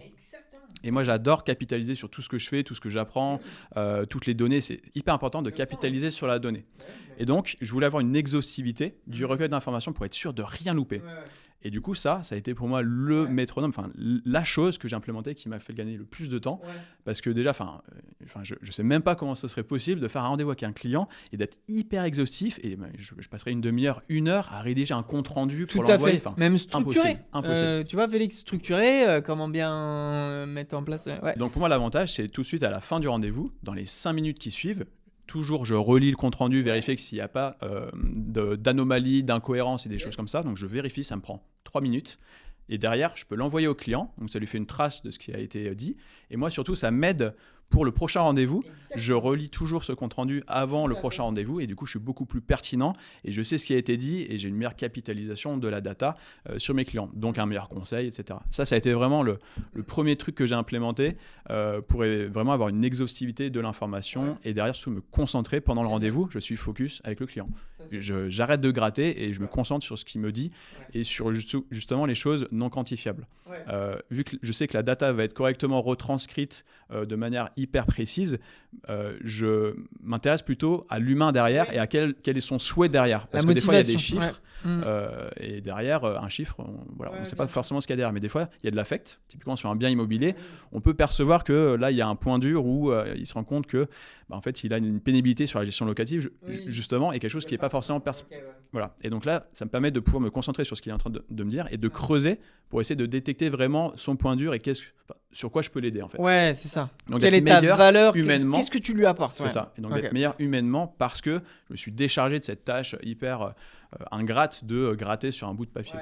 Voilà. Donc ça, c'était vraiment la première étape déjà. La retranscription, prise de notes, compte rendu. Ça, c'était vraiment la base. Génial. Et ensuite, ce que j'ai fait du coup avec la coach qui m'avait accompagné, c'est que en fait, j'ai mis en place un processus. Donc là, sur Make, je pense que pour ton auditeur, je pense qu'ils savent très bien ce que c'est. Et en fait, sur Make, j'ai développé un agent IA, donc en plusieurs étapes. C'est un chaînage d'actions qui me permet du coup, à partir d'une transcription d'un rendez-vous, à aller jusqu'à de la préconisation avec l'établissement en fait d'un livrable. Donc ça, c'était quelque chose qui s'est enchaîné avec plusieurs actions où en fait j'ai un enrichissement d'une base de données qui est anonymisée. Ça, c'est super important aussi. Les recueils des données de mes clients sont anonymisés. En fait, donc j'ai un code anonymisé pour chaque client, donc il n'y a jamais le nom qui apparaît, etc. Et derrière, cette base, elle s'enrichit. Et en fait, elle s'améliore et elle entraîne en fait tout simplement un agent IA pour la préconisation. Donc ça, c'est quelque chose où c'est moi qui lui donne mes informations, les préconisations associées à une définition d'un cas client. Et donc en fait, il peut associer une préconisation avec une situation patrimoniale donnée. Et donc plus je fais de rendez-vous, plus la base s'enrichit. Et donc plus derrière, il s'entraîne sur mon métier à moi et sur ma manière de faire. Il ne va pas aller chercher des solutions que j'affectionne pas particulièrement, typiquement du Pinel, du jardin industriel, des SCPI, des choses que je ne fais pas. Et du coup, là, il s'entraîne sur mes préconisations que moi, je peux faire. Alors, donc ça a été l'une des premières pierres. Et effectivement, derrière, ça peut aller jusqu'au remplissage tout simplement d'une présentation PowerPoint de manière automatisée et qui me fait gagner du temps. En fait, moi, ce que j'aime bien, c'est passer d'une tâche à 0% à une tâche à peut-être 70% Ouais, d'exécution. on en parle avec Et Charles. il y a toujours avec, derrière, ouais, Charles Arthur. toujours un regard critique sur ce qui est fait. Qu'est-ce qui a été produit et derrière, il faut apporter sa touche. C'est toujours perfectible. Toujours vérifier avant tous les envois clients, il faut toujours vérifier, challenger surtout, pas hésiter à boucler et derrière on arrive à des choses super intéressantes et un vrai gain de temps. Sur une semaine, ça peut me faire gagner 3 ou 4 heures. Quoi. C'est ça. Et puis le gain de temps dont vous parle Félix, il le dit, c'est qu'après il donne de la valeur et il va chercher l'humain, quoi. Et j'adore ce cas de figure. Je me reconnais parfaitement dans ce que tu dis, c'est-à-dire écrire pendant une visio. Et moi j'ai une petite astuce pour ceux qui veulent pas, parce que ça c'est des outils qui peuvent être payants. Et bien moi je les utilise, mais j'utilise aussi une fonction où je fais une capture d'écran de mon appel en demandant bien sûr à la personne si elle est OK, et je retranscris après l'audio, donc je prends juste l'audio, je l'envoie dans NotebookLM qui est un outil gratuit, là Charles Arthur je le perds, mais en gros je la mets dans un outil, je lui dis fais-moi un transcript mot par mot, il me fait le transcript mot par mot et ensuite moi je vais prendre ce transcript mot par mot et je vais dans ChatGPT ou Claude, en l'occurrence c'est Claude, c'est un concurrent de ChatGPT, et je lui dis à partir de, voire même il est entraîné, j'ai entraîné un petit assistant, à partir de ce transcript, fais-moi un mail. Et il fait le mail récap comme j'ai l'habitude de le faire. Donc voilà, ça c'est aussi une petite astuce pour ceux qui ne veulent pas avoir la version des fois payante. C'est qu'on peut le faire même avec des moyens gratuits qui est juste d'enregistrer son écran, voire même d'enregistrer le vocal d'un appel. Donc ça c'est possible. Et NotebookLM est un outil qui vous permet de générer des contenus. Après, vous pouvez même jouer, faire un PDF de ce qui s'est dit, etc. Génial, merci beaucoup, Félix. On va passer au cas d'usage. Si demain, je vais te demander à toi, Charles Arthur, ça va être un exercice pour toi. Si demain, l'intelligence artificielle peut t'aider sur un point, qu'est-ce que ce serait une tâche pénible ou un truc que tu dis, là, je peux gagner du temps, j'ai pas envie de le faire. Peut-être les mails, ouais. Peut-être les mails, okay. où en fait, justement, ça m'inspire un peu ce que vous dites depuis tout à l'heure, où une IA peut t'observer et reproduire ton comportement, parce qu'en fait, si on en revient à nous, en fait, notre comportement, c'est quoi ? C'est l'observation de notre environnement depuis qu'on est né et qui nous a façonné. Il y a de l'inné, mais il y a aussi beaucoup d'acquis. Donc finalement, il n'y a pas de raison que l'informatique ne puisse pas le faire. Et par contre, avec toujours, c'est-à-dire que le mail, il reste dans les brouillons, on l'envoie pas, parce que tu peux le revoir avant. Et du coup, potentiellement le modifier, parce qu'il y a pas mal de choses où des fois, tu vas transférer un mail pour info, tu vas faire ci, tu vas faire ça. Et du coup, je sais pas à quel point ou quel temps d'apprentissage il faut pour que le résultat soit bien, parce qu'au début c'est peut-être chiant en fait, c'est juste tu dis non à tout ce qu'il te propose, mais par contre avec le temps il s'améliore et il finit par te faire gagner du temps. Je pense qu'il y a une sorte de courbe où tu perds au début pour gagner après, courbe en J comme tu dis souvent, et donc ça, je pense que ça pourrait être intéressant parce qu'en fait, il y a un truc, Antoine et moi, on a un métier qui est en grande partie sur le terrain. Donc on n'est pas toute la journée derrière notre ordi. Donc c'est aussi ça qui fait que on prend moins de temps justement à capitaliser sur ces outils parce que de toute façon, ils vont pas nous apporter sur 100% de notre temps, ils vont peut-être nous apporter sur 30% de notre temps. Mais ça serait là comme ça à chaud, tu vois, un des cas d'usage. Si le sourcing, c'est pas possible d'aller scraper un truc, tu vois, hyper compliqué comme on le disait avant, ça pourrait être ça. La compta évidemment, ça pouvait se faire tout seul, ça serait très bien. Après, je réfléchis, mais tu vois, si en cas d'usage, parce que j'en ai quand même quelques-uns, je suis pas contre l'IA. Ceux qui me reviennent en tête, c'est... alors déjà, moi, la seule objection que j'ai par rapport à l'IA, c'est que, c'est mon avis, on en parlait tout à l'heure, tu peux pas lui poser une question dont tu n'es pas capable d'analyser la pertinence de la réponse. C'est-à-dire, par exemple, tu lui dis, voilà, tiens, je te ressors l'exemple de tout à l'heure, là, il y a un nouveau projet de loi de finances, je ne sais plus s'il est voté ou définitivement, ou je ne sais pas quel 49.3 on en est, mais en gros, voilà, il y aura la fiscalité de 2026 qui va bientôt sortir, et en gros, comme en France, on aime bien faire les choses compliquées. Avant, il y avait flat tax, 30%. Donc, tu as sur tes gains, par exemple, tes plus-values d'action, tes dividendes, des choses comme ça, tu as un forfait de 19% d'impôt sur le revenu et 17,2% de cotisation sociale, CSG, CRDS. Et comme, pourquoi faire simple quand on peut faire compliqué ? A priori, donc la CSG monte à 18,6 et plus à 17,2, donc du coup, ça te fait 31,4 au lieu de 30, donc c'est plus très flat, tu vois, si c'est flat, mais c'est pas un chiffre rond. Mais en plus, pas surtout, ça dépend de la nature de où tu as eu tes revenus. Et tu vois, typiquement, de dire à ChatGPT, c'est plutôt celle-là que j'utilise, j'ai un peu essayé les autres, mais finalement, voilà, c'est plutôt celle-là que j'utilise. Explique-moi précisément dans quel cas ça s'applique à 30, dans quel cas ça s'applique à 31,4. Je ne ferai pas du tout confiance sur la réponse. Et parce que je vais être obligé d'aller vérifier. Donc en fait, il ne me fait pas gagner du temps. Tu vois ce que je veux dire ? Mais Charles Arthur, je te coupe direct. Tu lui demandes, cite-moi tes sources. Ouais. Et donc là, tu gagnes un gain de temps. Plutôt que d'aller chercher, scraper sur Google avec des pubs, des choses, tu lui dis, cite-moi les cas où c'est intéressant, où ça va s'appliquer à 30 ou 31, je ne sais pas quoi, et donne-moi tes sources. Et là, tu vas avoir les liens, tu vas cliquer. Ouais. Mais du coup, tu vas aller vérifier la source. T'as pas Bien gagné sûr. autant de temps que tu vois. Ouais, Et- tu as gagné quand même une petite. Ouais, je suis pas convaincu. Ok, En tout cas, ok. parce qu'après aussi, il y a source et source. Tu vois, quand on parle de fiscal, Ouais. il va t'envoyer sur le blog du comptable du coin. Ou Ou pas alors, tu forcément. peux aller sur service public. Ou Eh sur ben, ça va être BOFIP, ça. tu Ça vois. peut être des liens Mais il y a aussi du gouvernement. Ouais, et le truc, c'est que, alors, si on va plus loin, par rapport à ces liens, ou par exemple à service public, tu vois, parce que j'ai déjà essayé de l'utiliser comme ça, il t'envoie un lien service public, sauf qu'en fait, tu sais, t'as des menus déroulants, mais genre t'en as 10, et à l'intérieur des 10, t'en as 4 sur chaque. Et du coup, en fait, quand t'arrives sur la landing page, si je peux l'appeler comme ça, quand tu cliques sur le lien cliquable de bien sûr. ChatGPT, t'arrives sur la page de base. Il t'a pas déplié tous les onglets pour t'expliquer où est-ce qu'il Ok. avait trouvé le texte. Ouais, s'il tu te vois. met le lien du BOFIP, c'est compliqué. Et ben dans ce cas-là, tu peux mettre ce lien dans Notebook LM. Donc on en parlait de l'outil de Google qui est gratuit. Hein. Tu peux le faire et lui il va te donner la bullet point exacte du. Et donc là, c'est super intéressant quand tu as des. Moi, j'ai déjà fait sur un achat immobilier où j'avais un dossier préalable de travaux. Je devais changer les fenêtres en bois parce que classé magnifique petit village. Et je lui ai donné le PLU, plan local d'urbanisme. Je lui ai donné mon compromis de vente et toutes les informations sur le bien.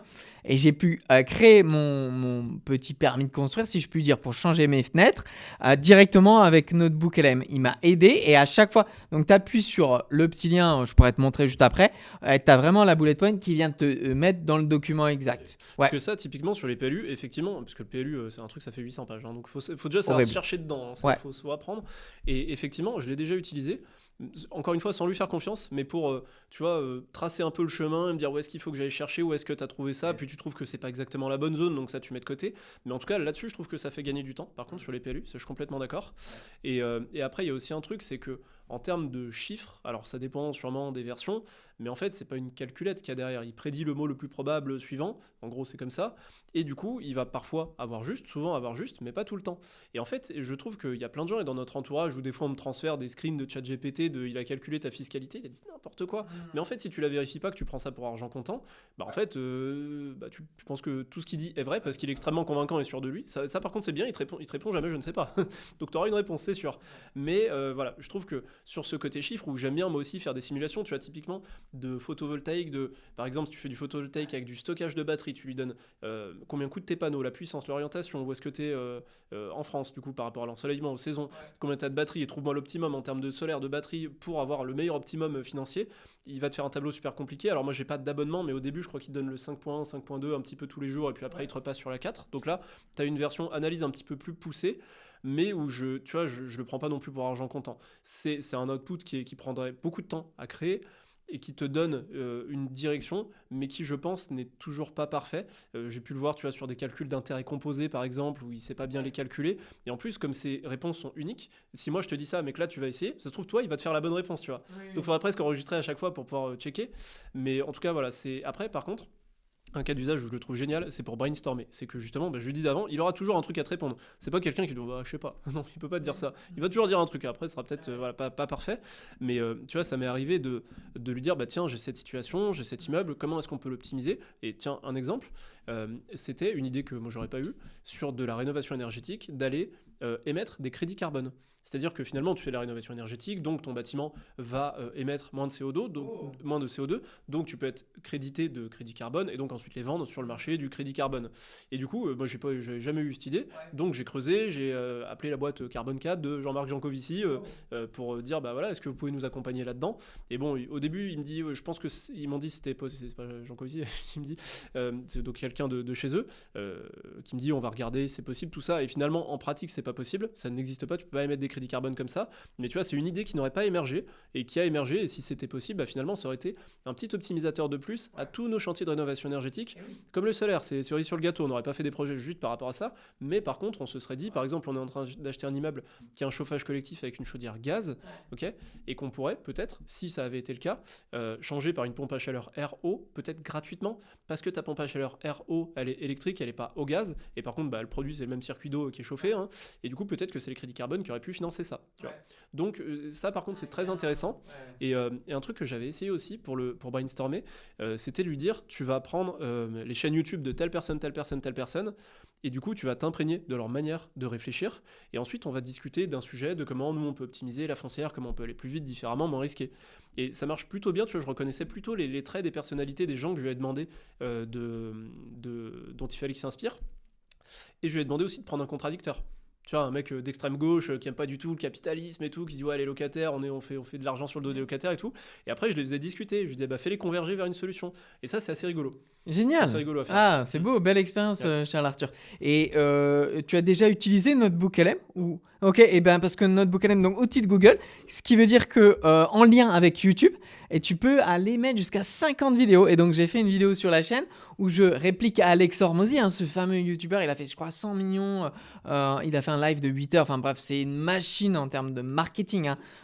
Et donc j'avais mis 50 vidéos de Alex Hormozy et je lui ai demandé en instruction: comporte-toi comme Alex Hormozy et fais de moi sois un coach, parce que je voulais évoluer sur la partie marketing, etc. Et donc j'ai eu j'ai un petit notebook gratuit qui est le coach d'Alex Hormozy, et en fait c'est vrai que c'est super intéressant ce que tu dis, de mettre en contradiction avec quelqu'un qui serait vraiment contre le capitalisme, le marketing, etc. Super intéressant.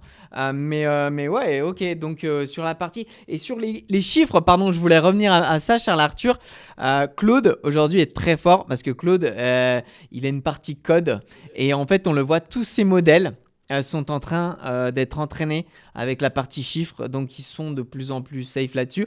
Mais tu vois, c'est là où en tant que pro j'ai vraiment un regard assez aiguisé, c'est que je vais savoir selon la tâche que tu vas faire quel outil tu vas utiliser. Et là sur les chiffres, ouais, ChatGPT, je sais pas, en tout cas ce serait pas mon réflexe premier. Par contre, sur la partie Claude, est exceptionnelle. Là aujourd'hui il s'intègre à Excel, il peut te faire des documents Excel. Ouais, j'ai fait un bilan prévisionnel de The French Bot, ma société, entièrement avec Claude. Alors, il vaut ce qu'il vaut, mais en tout cas, moi, je voulais pas y passer 2-3 jours. Je voulais vraiment avoir les grandes lignes et combien de clients je devais acquérir par mois, tu vois, avoir même le nombre de leads qu'il me fallait. Et il m'a fait tout ça dans Excel, et maintenant, j'ai mon plan à suivre et je sais combien je dois faire de leads. C'est ça qui est intéressant en fait, c'est d'avoir on va dire une connaissance quand même suffisante de l'IA pour comprendre les avantages, les inconvénients et les limites de chaque outil. Typiquement, le fichier que je t'avais partagé sur la mesure de ton temps, donc par semaine, etc. Ça, c'est pas quelque chose que j'ai mis pendant 4 heures à faire moi avec. En fait, je l'ai fait faire par Claude. Et en fait, ce qui peut être aussi intéressant, c'est tu prends le même prompt, tu le calques dans ChatGPT et dans Claude, tu vas voir que justement sur certaines tâches, Claude est bien plus pertinent. Sur la création de plus en plus, sites HTML, de code, de génération de fichiers Excel, etc. Sur le calcul, il est bien meilleur. Du coup, tu vois, si tu comprends un peu les limites de chacun, tu arrives en fait à faire des choses super intéressantes. Typiquement, c'est ce que je te racontais tout à l'heure. Moi, sur mes livrables pour mes clients, je tends de plus en plus à faire des livrables 3.0 avec des dashboards interactifs et des choses comme ça, assez user-friendly, donc c'est-à-dire juste envoyer un lien à un client pour que il puisse du coup voir la restitution de ma préconisation et pas qu'il ait juste un fichier Excel ou un PowerPoint un petit peu à l'ancienne. Et du coup, pour ça, typiquement pour faire ce genre de choses, je peux demander à ChatGPT de me faire un prompt extrêmement carré que je vais ensuite implémenter dans Claude, et c'est Claude qui va me faire réellement le livrable et qui va me coder comme un codeur senior, et parce qu'il est très très bon là-dessus. Mais jamais je demanderai à Perplexity de me générer un dashboard interactif. Donc il faut juste bien comprendre un peu les limites de chacun. Et effectivement, je te rejoins sur la partie, on va dire, alors ouvrir le champ des possibles, oui, mais je pense qu'il faut quand même garder un côté créatif, parce que moi typiquement je pourrais pas générer ce genre de dashboard interactif si j'avais pas eu l'idée et cette créativité au final de savoir ce que je voulais en faire en fait. Donc tu as toujours un côté créatif, mais je pense que chaque agent et chaque IA au sens large peut t'aider quand même à de la créativité ou à brainstormer ou à ouvrir le champ des possibles sur une réflexion où tu n'as pas trop d'idées, tu ne sais pas trop vers où partir. Donc partir d'une tâche de 0 à 50-60% de réaliser. Et ça, je pense que c'est assez intéressant et sans le biaiser non plus. Tu vois, là, tu poses une question ouverte en soi, où tu dis, qu'est-ce que tu penses de ça, ou fais-moi une préconisation sur ça. Mais en fait, il ne faut pas trop l'orienter non plus. Il ne faut pas lui dire parce que moi, j'ai pensé à faire ça. Parce qu'en fait, tout de suite, il va plutôt avoir un biais sur ce que tu as commencé à lui dire, vu qu'il n'aime pas trop la contradiction quand même. Donc, il faut essayer vraiment d'être le plus impartial possible, en tout cas au début. Et après, Voire même de lui demander de nous challenger. C'est ça. Dans le prompt. Mais si tu as déjà un peu une idée, il faut essayer de pas trop le biaiser au début pour voir un peu ce qui sort, mais en ayant déjà quand même effectivement une idée. Donc, pour ouvrir le champ des possibles, c'est très bien. Aller sur des trucs très spécifiques, très juridiques, très fiscaux, etc. Voilà, pour moi, c'est assez limite et il faut toujours avoir un regard critique. Et après, il y a aussi, tu vois, sur le côté chiffres et tout. Donc, j'essaierai avec Claude, hein, merci du tips.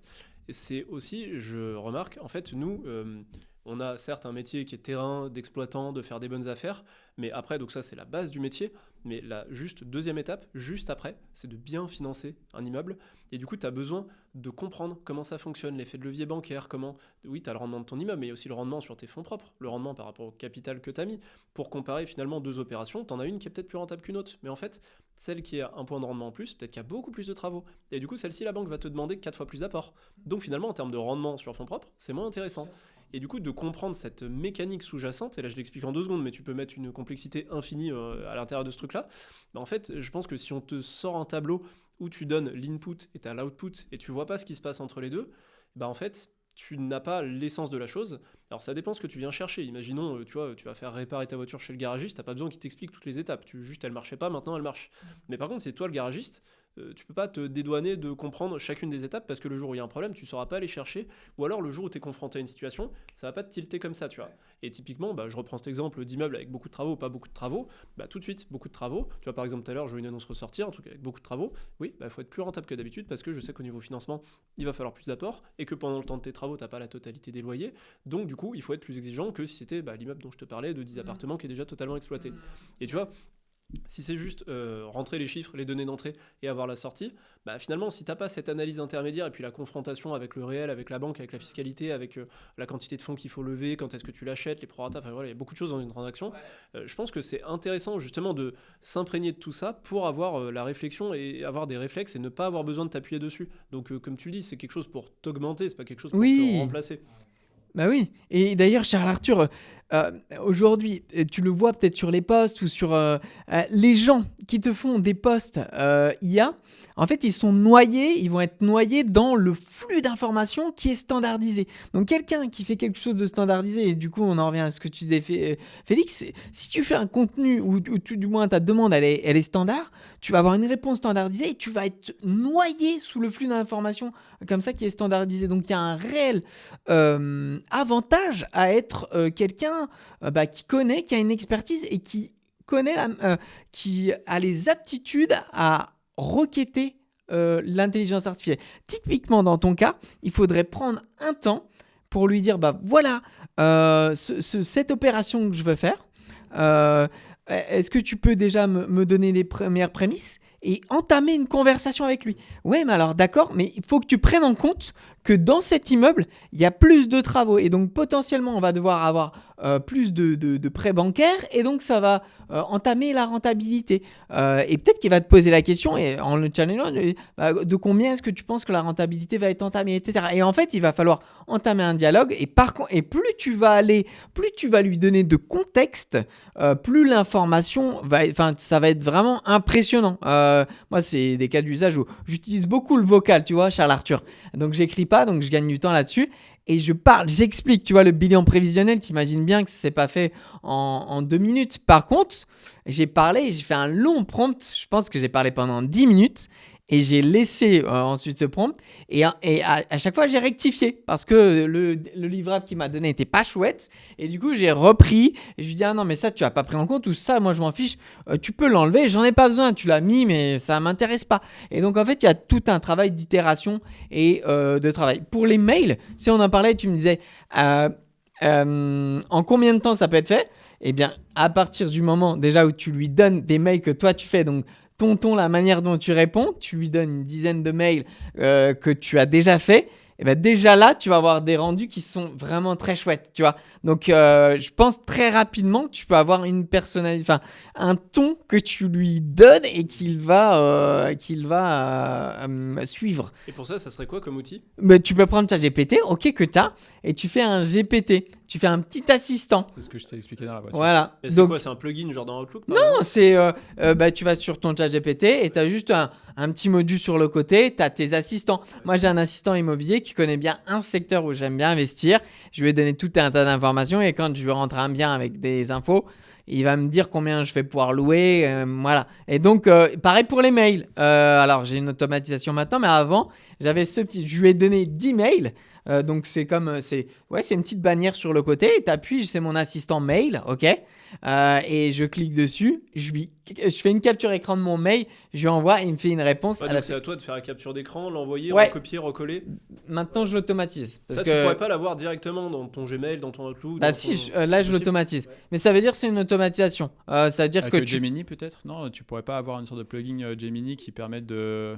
Avec Gem, ouais, avec les... Peut-être, ouais. Peut-être Parce que tu vois, que l'idée, Google c'est arriverait. en gros de dire, tiens, je me projette, hein, c'est que tous les jours à 17h, tu reçois un SMS qui te dit Ouais. tiens, tu peux te connecter à ta boîte mail, j'ai préparé des projets de réponse à tous les mails que tu as reçus dans la journée. Ok. Tu vois. Ma réponse, Charles Arthur, ça va être de l'automatisation. Donc ça va être un outil, mais c'est pas plus complexe. C'est qu'on va aller chercher dans la manière dont tu réponds et automatiquement, on va le mettre dans tes brouillons. Ok. Ouais. Et ça, c'est pas beaucoup plus complexe. Ta machine, elle tourne pareil. Sauf que derrière, tu mets un flux de travail. Et peut-être Gemini est sur la voie, etc.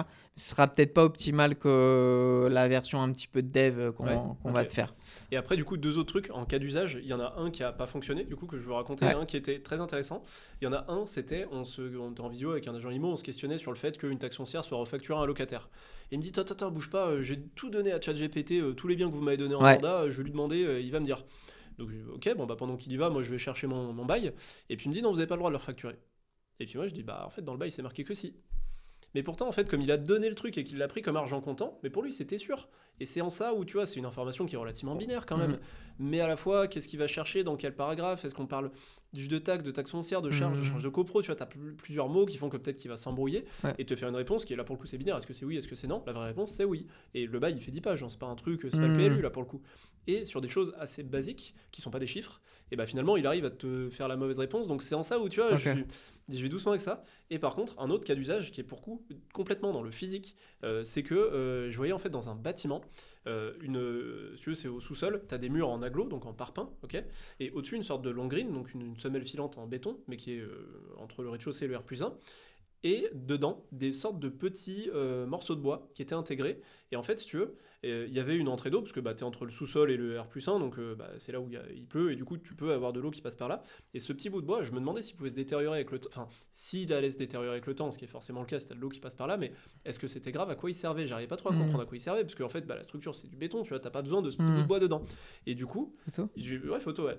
Et il m'a dit, en fait, c'est des sortes de, pas de réservation, parce qu'on les enlève pas, mais de bouts de bois qu'on mettait au moment de couler le béton, qui y restent pour pouvoir fixer des choses dedans, parce que c'est un bâtiment des années 80, et du coup, on n'avait pas les mêmes chevilles qu'aujourd'hui, et du coup, bah, en fait, tu te fixes beaucoup plus facilement dans un bout de bois, Ok. mais il n'est en rien structurel. Ouais. Et j'ai trouvé ça très intéressant. Ouais, super. Pour répondre, donc génial ton cas d'usage, j'ai adoré sur la photo, c'est trop bien. Et pour répondre à ta première question, utilise NotebookLM. Pourquoi? Parce que NotebookLM, il tourne uniquement avec les sources que tu lui as données. Il va pas chercher sur Internet, etc. Donc pas d'hallucination, excuse-moi. Et puis uniquement, bah, il va te sourcer. Donc tu vas après cliquer sur c'est une petite bulle avec. Il va te mettre vers quelle source et tu vas avoir l'ouverture de l'endroit exact. Tu vois, on en parlait tout à l'heure. Tu es sur le site du gouvernement, oui, mais il faut chercher toute l'info. Il faut passer les pages. Là, non. Tu as directement sur ton... Et il vient tourner uniquement en interne sur ton notebook, sur ta petite création. Et tu peux en faire autant que tu veux. Donc tu lui donnes un truc de 10 pages, de toute façon, il a que ça à analyser. Exactement. C'est ça, sur de la recherche de base de données, c'est quand même le mieux. Ouais. Donc, Ah oui, et Claude reste pour là-dessus. ça, et Ouais. Claude pour les chiffres. Les chiffres. Il est très très fort sur les chiffres. En fait, il est très fort pour coder et donc derrière, c'est du chiffre. Ouais, c'est ça. Et pour la ChatGPT, j'adore parce que là, ChatGPT, tu peux lui donner dans ses instructions globales de ne pas être conciliant. Et ça, c'est un vrai... Les gens, tu vois, ont filé un peu de ChatGPT depuis cette nouvelle, le 5.2, parce qu'ils le trouvent trop complaisant, justement. Et ils regrettent tout ça. Et aujourd'hui, dans tes paramètres, tout simplement, nous, on a un petit prompt, une petite phrase qu'on met où moi, je lui dis, t'es hard avec moi. T'es pas là pour être complaisant, tu me challenges, tu me poses des questions, tu remets en question ce que je te dis et tu vois, j'en fais quelqu'un et en fait ça peut paraître sadomaso, même pas du tout parce qu'en fait c'est comme ça que je vais évoluer, c'est ma manière de progresser avec l'IA. Donc ouais, ça c'est un truc on pourra le mettre, je te montrerai le prompt qui va bien. Voilà. Et tu vois, ce truc, je l'avais déjà vu passer, je sais plus où, Ouais. mais il te donnait un prompt à copier-coller, à mettre dans ChatGPT Ouais. pour pas qu'il soit complaisant.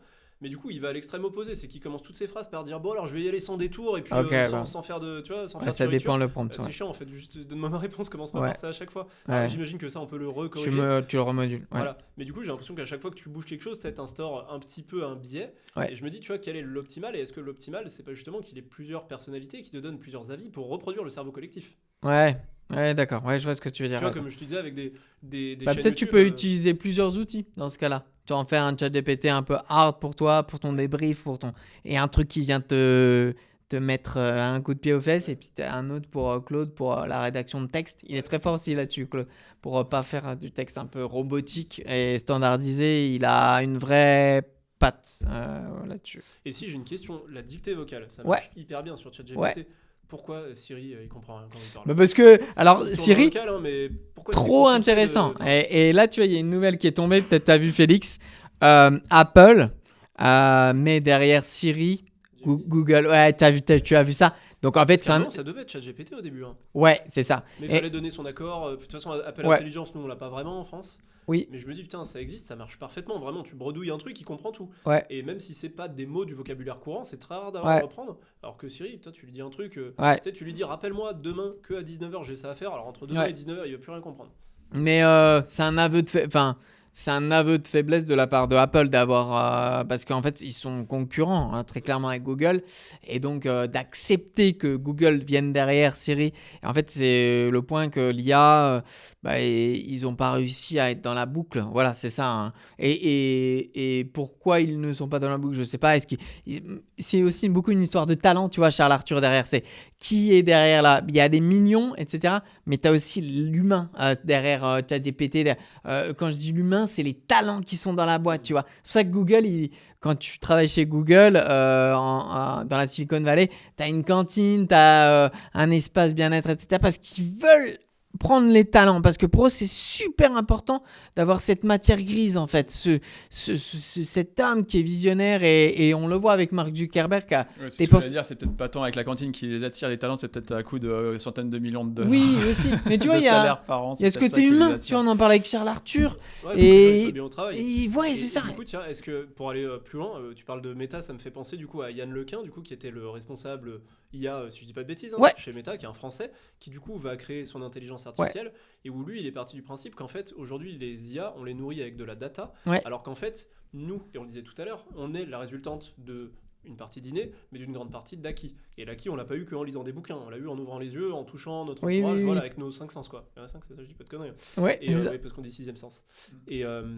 Et du coup, lui, son propos, c'est, mais vous connaissez ça mieux que moi, donc Ouais. voilà, je vais vous questionner là-dessus, c'est de dire en fait, moi je vais faire du deep learning, enfin alimenter mon IA avec le monde réel en fait, pour que finalement, un peu comme un cerveau humain, elle comprenne vraiment tout ce qui l'entoure, parce qu'elle a les mêmes données d'entrée. Et c'est un peu la même chose que Elon Musk avait fait avec l'autopilote de la Tesla, en disant moi je veux pas des lidars, je veux pas des trucs comme ça, je veux que des caméras, parce qu'en fait les humains avec leurs deux yeux ils arrivent à conduire, donc il y a pas de raison qu'il y ait besoin de plus que des caméras Ouais. pour arriver à faire de l'autopilote, c'est-à-dire partir de en fait la personne que tu veux servir, qui est un être humain, en fait avoir les mêmes outils pour développer ton Bah, je pense service. que ça pourrait arriver. Bon, alors, Ouais. tu sais, pour, on va dire, les petits outils qui permettent de retranscrire, entre guillemets, ce qui se passe dans le monde réel, dans l'IA, tu as les upload notes, etc., Oui. pour enregistrer, etc., c'est connecté à ChatGPT. Mais je pense, et ça va être, je pense, la suite, si ce n'est pas déjà le cas, Ouais. les Google Glass, je pense, où déjà, tu filmes, en fait, tout ce qui se passe dans ton environnement, en tout cas visuel, Oui. moyennant un petit micro complémentaire. Donc là, tu auras vraiment toutes les interactions au quotidien, etc., et en fait, qui viendra entraîner tout simplement ton propre agent. Et je pense que ça va être Oui. une sorte d'opérateur sur ordinateur, mais Ouais, c'est fou, dans la vraie vie, ouais. courante. Est-ce qu'il Je faut pense quand que ça même devrait aller plus arriver, loin ça. avec d'autres capteurs de sens? Hmm. Alors je crois que l'odorat c'est très compliqué à avoir des capteurs de ça, mais par contre de texture, de température, de pression atmosphérique, j'imagine tout ce qui est possible. Après, ne serait-ce que déjà, je pense sur les interactions avec les humains. Déjà, sans T'imagines parler d'odeur, déjà juste avec Mais ça, l'ouïe et la vue. Déjà, exactement. il va pouvoir déjà percevoir les interactions. Si tu Mais bien sûr. réconfortes quelqu'un qui est triste, déjà tu vas avoir un apprentissage émotionnel sur comment tu interagis avec Le les humains. visage, Le ouais, visage, ça. la lecture. Ouais. Je pense Je pense que déjà, ça, ce ouais, sera c'est déjà ça, exactement. Le le son next step, quoi. et la vidéo, déjà, peut nous permettre. Et puis, moi, je suis très visuel. J'utilise beaucoup des t'as vu ou regardez. Et donc, en fait, on est beaucoup, je pense, basé sur le visuel. Clairement, ouais. Ouais. Du coup, vous pensez quoi des robots humanoïdes? Parce que c'est un truc, ça fait longtemps que ça existe. En Oui. fait, comment s'appelait déjà la boîte Boston Boston Dynamics. Robotics, Ça ouais. fait longtemps les chiens, Ouais. puis après le bonhomme, quoi. Ouais. Et maintenant, j'ai l'impression que ça y est, la course, elle est lancée et que tout le monde accélère là-dessus sur les robots humanoïdes. Et du coup, les cas d'usage réellement, pour l'instant, dans l'industrie, à faire le ménage, Ouais, des c'est ça. trucs, un petit peu dans les services, à amener des plats dans des restaurants, plutôt en Asie, ils sont assez friands de ça. Vous en pensez quoi? Vous pensez que tout le monde En fait, pouvoir ça va arriver dans les industries et ils en font. Ça va être les premiers cas d'usage 2027. Elon Musk veut commercialiser ses Optimus, donc avec 2032, Tesla. du coup. C'est Elon Oui, Time, oui, il a dit ça. Hein. En plus, c'est quelque chose de très. Il a dit c'est très optimiste. Mais il a dit premier cas d'usage, ça va être dans les usines. Tout ce qui est répétition, donc il veut faire de Tesla, ça va être un petit peu le moteur de proue, enfin entre guillemets le test. Donc je pense que ça va être un usage comme ça, et après ça va être des usages du quotidien, les tâches ménagères, les choses comme ça. Mais ça peut potentiellement arriver, et très bien. Et c'est pour ça qu'on en fait des humains. Enfin tu sais, ils ont la forme d'un humain parce que c'est pour être s'adapter au mobilier de nos maisons. Mais effectivement, je pense que de prime abord, ça va être vraiment dans l'industrie, effectivement, déjà pour éviter trop de contacts avec d'autres humains, etc., en cas de défaillance, etc. De ne pas avoir de contact avec des enfants, par exemple, dans un premier temps, déjà éprouvé pendant peut-être quelques mois ou années, j'espère. Et effectivement, ensuite, derrière, au sein d'un foyer où tu auras des animaux, des enfants, des bébés, etc., où là, il faudra quand même avoir un niveau de confiance assez extrême pour pouvoir autoriser ce genre d'humanoïde en fait, au sein de son domicile, quoi. L'humanoïde, t'en as besoin pour substituer une tâche qui est faite par un humain, mais en fait dans des usines, finalement c'est des bras robotisés, c'est des tapis roulants, c'est des trucs où c'est déjà pas des humains qui le font. T'as des dark factory où du coup il y a plus de lumière, il y a plus de chauffage parce qu'en fait il y a plus d'humains, donc il y a pas besoin de ça. Mais du coup t'as pas besoin que le truc qui fait la tâche ait une forme d'humain. Non, et du coup, dans ce cas-là, oui. Il est plutôt là pour se substituer à des tâches qui aujourd'hui sont faites par des humains, parce que j'imagine que le côté pour le coup informatique n'était pas capable justement de comprendre cette quantité de données d'entrée. T'imagines faire le ménage comme c'est compliqué en fait quand il pense, tu vois, c'est plus compliqué que de fabriquer une bagnole parce qu'en fait à chaque fois il y a peut-être un truc à ramasser là, faut essuyer ici, tu vois, donc c'est plus compliqué en fait pour une machine de le faire, et il faut en fait une forme d'humanoïde. Alors par contre c'est souple, c'est-à-dire que les mains c'est 360, la tête pareil, ils peuvent aller dans tous les sens, mais de base c'est un robot humanoïde pour avoir à minima toutes les possibilités qu'a un humain avec ses mains et le reste de son corps. Je pense que ça sera limité à certaines tâches déjà dans un premier temps, et que l'idée d'avoir ces robots peut-être forme d'humain dans les industries, c'est aussi pouvoir les tester, parce que comme le disait Félix, t'as des bébés, enfin potentiellement c'est des choses qui font 30-40 kilos, ça tombe. C'est même plus que ça, je crois que c'est 70. J'ai vu une vidéo de test, le machin en fait quand il s'éteint, il s'éclate pas. Ouais, il tombe. Et du coup, donc, il a une espèce de porte-manteau, il vient se plugger, c'est comme un aspirateur d'air. Ouais. Mais imagine. Jojol, un youtubeur français qui fait beaucoup de thèses, de trucs tech, comme ça, et qui en avait un, et genre quand le machin il s'éteint, tu le retiens pas, quoi. Vraiment, il te pète le parquet. Donc c'est dangereux. Mais ouais, ça va arriver. Et puis tu vois, on parlait de Silicon Valley. Dans la Silicon Valley, t'as les Waymo, les voitures autonomes. Donc c'est une forme aussi de robotisation, et ça marche du feu de Dieu. Enfin voilà. T'as vu le bordel le jour où elles se sont éteintes? Oui, voilà. Mais alors t'entends parler souvent du merdier, mais la plupart des gens qui sont à San Francisco, ils te disent, mais en fait. En Europe, vous vous rendez pas compte, mais maintenant c'est acquis, c'est bon à Las Vegas. J'ai une Tesla, je vois très bien que c'est capable de conduire tout seul. Voilà. La réglementation qui est pas là, mais en soi, moi je lui ferais déjà confiance pour dormir pendant qu'elle conduit. Ah ouais, ok, à ce point, ok, génial. Tu vois, quand tu l'as éprouvé pendant longtemps, en fait, tu sais, c'est comme le régulateur de vitesse. Au début, tu sais, il y a 10 ans, t'as des gens qui disaient non, je veux pas parce qu'au péage ça s'arrête pas, je vais m'exploser dans la barrière. Maintenant, personne n'a peur de mettre son régulateur parce que ça fait des centaines, des milliers de fois que quand tu le mets, ça marche bien. Et du coup, l'autopilote, c'est pareil en fait, quand tu vois qu'il va pas prendre d'initiative, qu'il va pas essayer de t'envoyer dans un mur ou quoi que ce soit, et qu'en fait il est plus prudent qu'autre chose, et que s'il ne sait pas ce qu'il faut faire, il va te rendre la main. Parce que je dis dormir dans la voiture, c'est vraiment la dernière étape là, de ne plus du tout être conscient pendant que tu es en train de bouger, mais une étape intermédiaire où en fait on va te dire tu as le droit d'activer l'autopilote comme tu as le droit d'activer ton régulateur de vitesse. Si tu fais un excès de vitesse, ça reste ta responsabilité. Bon là ça va être pareil, la voiture elle conduit toute seule, mais par contre reste derrière le volant et puis prends-le si jamais il y a un problème. Ouais, génial. Non, mais c'est excellent, et c'est vrai que j'ai pas de voiture autonome, donc très intéressant d'avoir ton retour. Mais On va passer un petit peu aux défis à venir avec la foncière. On va revenir sur ce que vous faites parce que moi, je trouve ça génial et je veux vraiment réaxer la conversation. Quels sont les gros défis à venir pour la foncière? Alors pour moi, les gros défis, ça va être mine de rien la transformation du modèle. Parce que voilà, on a créé cette foncière sous une forme juridique spécifique, une société en commandite par action, etc. On a structuré le véhicule pour qu'il fonctionne parfaitement bien dans un certain environnement, en tout cas en termes de montant de collecte, donc sur les différentes levées de fonds qu'on peut faire, et du coup les acquisitions qui en découlent.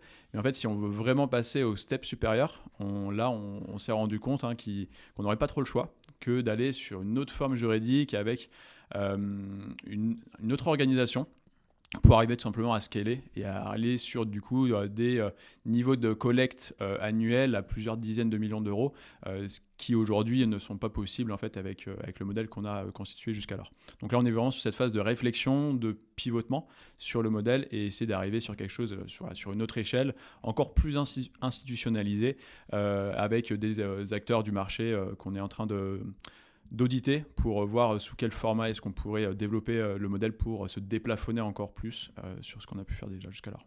Sachant que l'idée, c'est aussi au passage de rajouter des nouvelles caractéristiques au modèle, de ne pas enlever les caractéristiques originelles, de ne pas perdre notre ADN, mais en plus d'utiliser, je ne vais pas l'appeler comme ça, cette contrainte, c'est pas vraiment une contrainte, mais c'est en tout cas une volonté de notre part pour aller plus vite. On pourrait continuer comme ça, mais la volonté, c'est d'aller plus vite, c'est de grandir, et du coup d'utiliser cette volonté d'aller plus vite pour en plus rajouter des caractéristiques bénéfiques au modèle. Ouais, génial, ouais, c'est du Voilà. plus, mais pas de moins. C'est quoi, ça, ouais. on peut pas trop en dire plus, mais en tout cas, normalement, ça sera encore mieux dans le futur. Génial.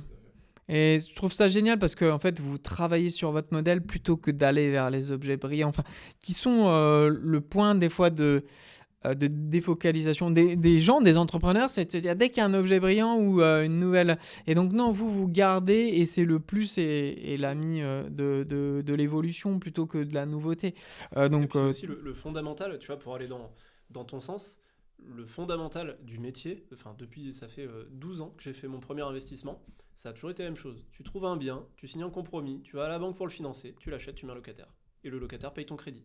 C'est aussi simple que ça, c'est ça notre travail. Après on peut y mettre des milliards de complexités de tout ce qu'il y a autour, mais ça c'est la base. Et en fait juste le fait de faire ça depuis plus d'une décennie, c'est pas, enfin à l'échelle d'une vie c'est pas beaucoup, mais t'as des gens qui, comme tu dis, changent d'avis tous les 3 mois. En fait, t'as pas le temps d'éprouver quoi que ce soit, et peut-être que tu changes d'avis trop tôt. Alors que là, en fait, c'est encore ce qu'on va faire dans 5 ans, dans 10 ans, dans le nouveau modèle, ça va être, on va acheter des immeubles, on va faire un crédit, on va les louer, ça va rembourser le crédit, on va gagner de l'argent comme ça. Et puis sur le côté défocus, si je peux compléter un peu ce que tu disais, effectivement là depuis bientôt 2 ans qu'on a créé la foncière, on a de plus en plus en fait de sollicitations d'acteurs du monde de l'immobilier, toute France en fait, qui nous sollicitent justement pour voir dans quelle mesure est-ce qu'on pourrait pas tisser des partenariats, etc. Donc en fait on a plusieurs opportunités qui peuvent s'ouvrir à nous, qu'on étudie, on échange avec ces différents acteurs pour essayer de voir dans quelle mesure est-ce que ça pourrait être pas pertinent pour l'ensemble de nos actionnaires et pour le modèle de développer tel ou tel partenariat. Donc voilà, tout est en phase d'audit. En tout cas, on n'a pas tranché, mais effectivement, on est très alerte, mais on fait aussi en sorte de rester focus sur le modèle initial, sur la maison mère et être bien sûr que tous les intérêts convergent et qu'on ne se défocus pas. Mais en tout cas, on reste toujours attentif, on est toujours avec grand plaisir pour échanger avec des personnes qui seraient intéressées par notre modèle et qui voudraient potentiellement le répliquer ailleurs, etc. Voilà, on est toujours en train d'étudier toutes les opportunités, mais on est très attentif effectivement pour rester focus sur ce qu'on sait faire et le faire correctement et passer surtout à une autre échelle. Très intéressant. On va passer un petit peu au conseil aux jeunes générations. Charles Arthur, on sent que tu as beaucoup d'expérience. Félix aussi, hein, c'est fou là, quand on parlait en conseil en gestion de patrimoine. Quels sont les conseils, et là je vous interrogerai tous les deux, que vous pouvez donner à quelqu'un qui veut investir, qui débute? Qu'est-ce que tu lui dirais, Charles Arthur? Il n'a jamais investi, il est plutôt jeune. Ouais. Je dirais de faire de l'immobilier.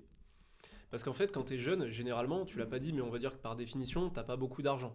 Okay. Tu en as un petit peu avec tes premiers salaires, voilà, mais on va sortir le côté héritage où tu viens de la bonne famille, où tu veux investir pour développer ton patrimoine. C'est ça le sous-jacent, d'accord? Tu as de l'argent, tu en veux plus. Du coup, tu as différentes manières d'en faire, tu as différentes classes d'actifs, des actions, des cryptos, de l'immobilier, de l'or, de plein de trucs. Et en fait, l'immobilier, c'est le seul actif sur lequel tu peux mettre un effet de levier, mais sans prendre des risques importants. C'est-à-dire qu'en bourse, tu peux mettre un effet de levier, tu peux mettre un effet de levier x10 si tu veux. Sauf que si le marché il fait moins 10% parce que Trump il a changé d'avis sur le Groenland une millième fois, moins 10, t'es liquidé, t'as perdu ta mise, c'est terminé, tu vois, tu n'as plus d'argent. Alors qu'en immobilier, si tu mets ce même argent en apport et que tu fais un crédit qui est 10 fois plus important, enfin 9 fois plus important, imagine tu as 10 000 euros, tu en empruntes 90, tu fais un achat à 100 000. Le marché, il peut baisser. Jamais de la vie, je te dirais que le marché immobilier ne peut pas baisser. C'est moins volatile que la bourse parce que tu n'as pas le trading algorithmique et tout, mais ça bouge quand même et ça peut monter, baisser. Mais si ça baisse de 10%, imaginons que ce soit le cas, tu n'es pas liquidé. Ta banque, elle t'appelle pas pour dire qu'il faut rembourser le crédit maintenant. Le crédit, il est octroyé, il est à taux fixe et tant que tu rembourses tes mensualités, on va pas venir te saisir ton bien pour le vendre aux enchères. Donc du coup, tu peux t'exposer à un gros effet levier, mais un peu que dans le bon sens, un peu avec cet effet cliquet aussi, où tu vas pas te faire liquider et finalement, tu as mis 10% d'apport. Tu as emprunté sur 20 ans. Dans 20 ans, ton crédit il est payé. Donc du coup, si tu revends à ton prix de revient, c'est-à-dire que le marché n'a pas bougé en 20 ans. Donc en vrai, l'immobilier a baissé parce qu'il y a de l'inflation. Ça, par contre, personne ne le discute, il y a de l'inflation. Si l'IMO vaut la même chose, ça veut dire qu'en fait, l'IMO rapporté à l'inflation a baissé. Tu as quand même fait x10 sur ton capital. Ce qui est énorme. Donc il faudrait le calculer, l'annualiser, tout ce qu'on veut. C'est une grosse performance. Tu vois ? Et c'est quelque chose sur lequel tu as une prise. C'est-à-dire qu'une fois que tu as acheté des actions, et je dis pas qu'il faut pas en faire parce que ça a plein de bénéfices, c'est liquide, il y a plein de choses. Mais en tout cas, une fois que tu as acheté une action, tu as 2 moments où tu peux te décider combien tu en achètes et à quel prix et combien tu les vends et à quel prix. Tu peux pas faire une bonne affaire en achetant des actions. Si aujourd'hui tu veux acheter une action Apple, tu vas acheter à peu près au cours. Tu peux mettre un ordre limite, tu peux faire un truc, tu vois. Puis il faut avoir de l'argent, Charles Arthur. Il faut avoir une certaine somme. T'as pas d'effet de levier. En tout cas, il faut que tu aies cet argent et que tu l'investisses dedans. C'est que pour démarrer, je trouve que pour faire démarrer la machine, l'immobilier physique à crédit, c'est le meilleur truc. Une fois que tu as constitué du patrimoine, c'est bien différent. Justement, il faut peut-être beaucoup plus se diversifier, aller sur des choses qui sont moins chronophages parce que si tu commences à avoir 50 apparts, c'est un travail finalement. Donc, voilà. Mais en tout cas, au début, je trouve que c'est ce qu'il y a de mieux pour lancer la machine. Et aussi parce que, tu vois ce que je voulais dire par là, une action, tu peux mettre un ordre limite ou l'acheter au marché, mais c'est bien les deux trucs sur lesquels tu as la main, sans parler d'être un trader et de faire des options, des trucs comme ça. Mais finalement, un appart, tu sais à peu près combien il vaut, mais déjà c'est flou, tu vois, il n'y a pas un cours, il n'y a pas un carnet d'ordre sur l'appartement. Mais du coup, tu peux aussi faire une offre en dessous du prix du marché et gagner de l'argent jour 1. Alors que si tu achètes une action Apple aujourd'hui, en fait, tu as plus ou moins value, ça va être pas de pouvoir de négociation. Ok. Et donc tu peux bien rentrer, autant bien sortir, tu vas pas trop vendre plus cher que le marché, tu peux rénover intelligemment, transformer des biens et créer de la valeur, mais une fois que la valeur est créée, t'as pas entre guillemets un con qui se lève tous les matins pour payer trop cher son bien, tu vois, tout le monde compare et voilà. Mais par contre, créer de la valeur à l'achat et à la transformation, ça, tu peux le faire. Et c'est toi qui choisis du coup si tu le vends, si tu le loues, si tu le découpes, si tu fais une coloc, si tu peux l'habiter aussi. Et on a fait une vidéo il y a pas longtemps justement sur la diversification, juste on le dit pas, mais l'immobilier c'est pas qu'un investissement. Tu peux aussi mettre toi dedans, tu vois. Et du coup, tu as un toit sur la tête. Tu peux pas aller dans ton action. Très clair. Pour compléter, effectivement, le côté contrôle, ça c'est une très bonne chose parce que c'est rare les actifs sur lesquels on peut avoir réellement un contrôle. Trouver toutes les petites sources d'optimisation, etc. Ça, c'est effectivement extrêmement pertinent. La seule contrainte, effectivement, c'est la gestion locative. Donc, il faut... tout le monde n'est pas câblé pour cette gestion locative. On peut la déléguer comme moi, mais effectivement, c'est pas quelque chose de super intuitif, en tout cas pour tout le monde. Moi, je dirais qu'il faut quand même aussi avoir un certain socle de compétences parce que avoir le contrôle, c'est bien, mais si on ne sait pas comment le faire, etc., c'est pas forcément très rassurant. Donc déjà, essayer de se former un petit peu. Je ne dis pas qu'il faut se former pendant 3 ans et agir après 3 ans, mais déjà essayer de se renseigner par des livres, par des livres audio, des vidéos, des podcasts, peu importe, mais essayer de se former un petit peu quand même pour au moins essayer de comprendre un peu la mécanique, etc. Pour moi, ce qu'il faut effectivement, c'est acheter à côté de chez soi quand même. Dans un rayon d'1 heure autour de chez soi, c'est très bien parce que il faut être potentiellement disponible et pouvoir avoir le moins de temps de trajet possible pour faire des visites, pour la mise en place du projet, faire le suivi de chantier, etc. Et même pour la gestion locative à terme. Donc, c'est bien de pas, si on est à Marseille et qu'on veut investir et qu'on vous propose un bien à Rennes, c'est peut-être pas forcément la meilleure stratégie possible. Donc ça, c'est effectivement une première chose. Et après, je dirais aussi de dimensionner. Donc là, on est plus dans le money management, donc vraiment sur le dimensionnement en fait du projet.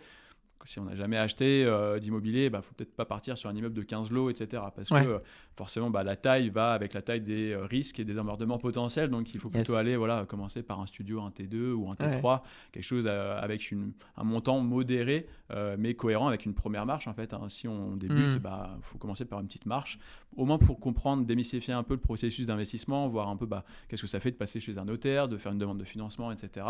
Mettre en place son premier locataire, voir un peu comment ça se passe pour éditer un bail, etc. Bref. démystifier le truc, essayer de maîtriser de la meilleure des manières. Ce ne sera jamais parfait un premier invest, mais au moins, vu qu'on a tapé sur un projet pas trop élevé, au pire, il y aura quelques petites erreurs et c'est normal, ça fait partie de l'apprentissage, mais ça ne coûtera pas non plus extrêmement cher. Plutôt que s'embarquer tout de suite sur un immeuble de rapport à 1 million d'euros, déjà, c'est peu probable que ça marche dès le début, mais en tout cas, voilà, ça limite forcément aussi les erreurs embarquées. Donc, taille de projet, on va dire, raisonnable. Compétences, donc essayer de se former à un minimum pendant plusieurs semaines, plusieurs mois, ou alors voir s'entourer, se faire accompagner. Et effectivement, l'immobilier, pour moi, ça reste quand même quelque chose où on a la main dessus, donc il n'y a rien de mieux. Génial. Merci pour ces deux regards qui sont assez... qui convergent, entre guillemets. Charles Arthur, pardon, je vais te demander vraiment peut-être de réfléchir un petit peu. Quelle qualité aujourd'hui est essentielle pour un être humain? Donc on parle de ce jeune investisseur. Sur quoi il doit miser, même si... alors tu vas me dire ses forces, etc. Oui, mais est-ce que tu mettrais plus en avant le relationnel peut-être à cette heure où justement on en parlait, il y a plein d'IA, il y a plein de machines, et en fait est-ce que notre valeur, est-ce qu'il faut qu'il développe cette partie relationnelle, ou plutôt il y a l'aspect technique, etc. Quand même, si tu devais hiérarchiser aujourd'hui, quelles seraient les compétences qu'il doit avoir et qu'il peut essayer de développer, ça serait quoi, selon toi? Donc dans le cadre d'un premier investissement immobilier. Ouais, c'est ça. Un jeune qui s'investit et qui veut investir, dans l'immobilier. Ouais, aimer les maths. Ok.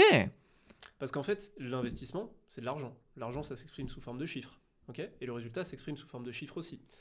Et du coup, tout se résume in fine à des chiffres. C'est-à-dire que oui, il faut avoir un bon relationnel, mais du coup, pour avoir de la récurrence avec quelqu'un, et du coup, pour qu'il te propose une bonne affaire, il faut être capable de l'analyser. Donc, c'est quoi? C'est des chiffres. Putain, j'ai l'impression de voir mon associé. Je te jure. En fait, il n'y a pas besoin, par contre, il n'y a pas besoin d'avoir un niveau maths sup. Vraiment, ce que tu as appris au collège, ça suffit en fait. C'est multiplication, division, des intérêts composés. Il y a un exposant, mais en immobilier, tu t'en sers même pas. Donc, c'est vraiment multiplication, division, plus et moins. Tu as besoin de ces 4 opérations.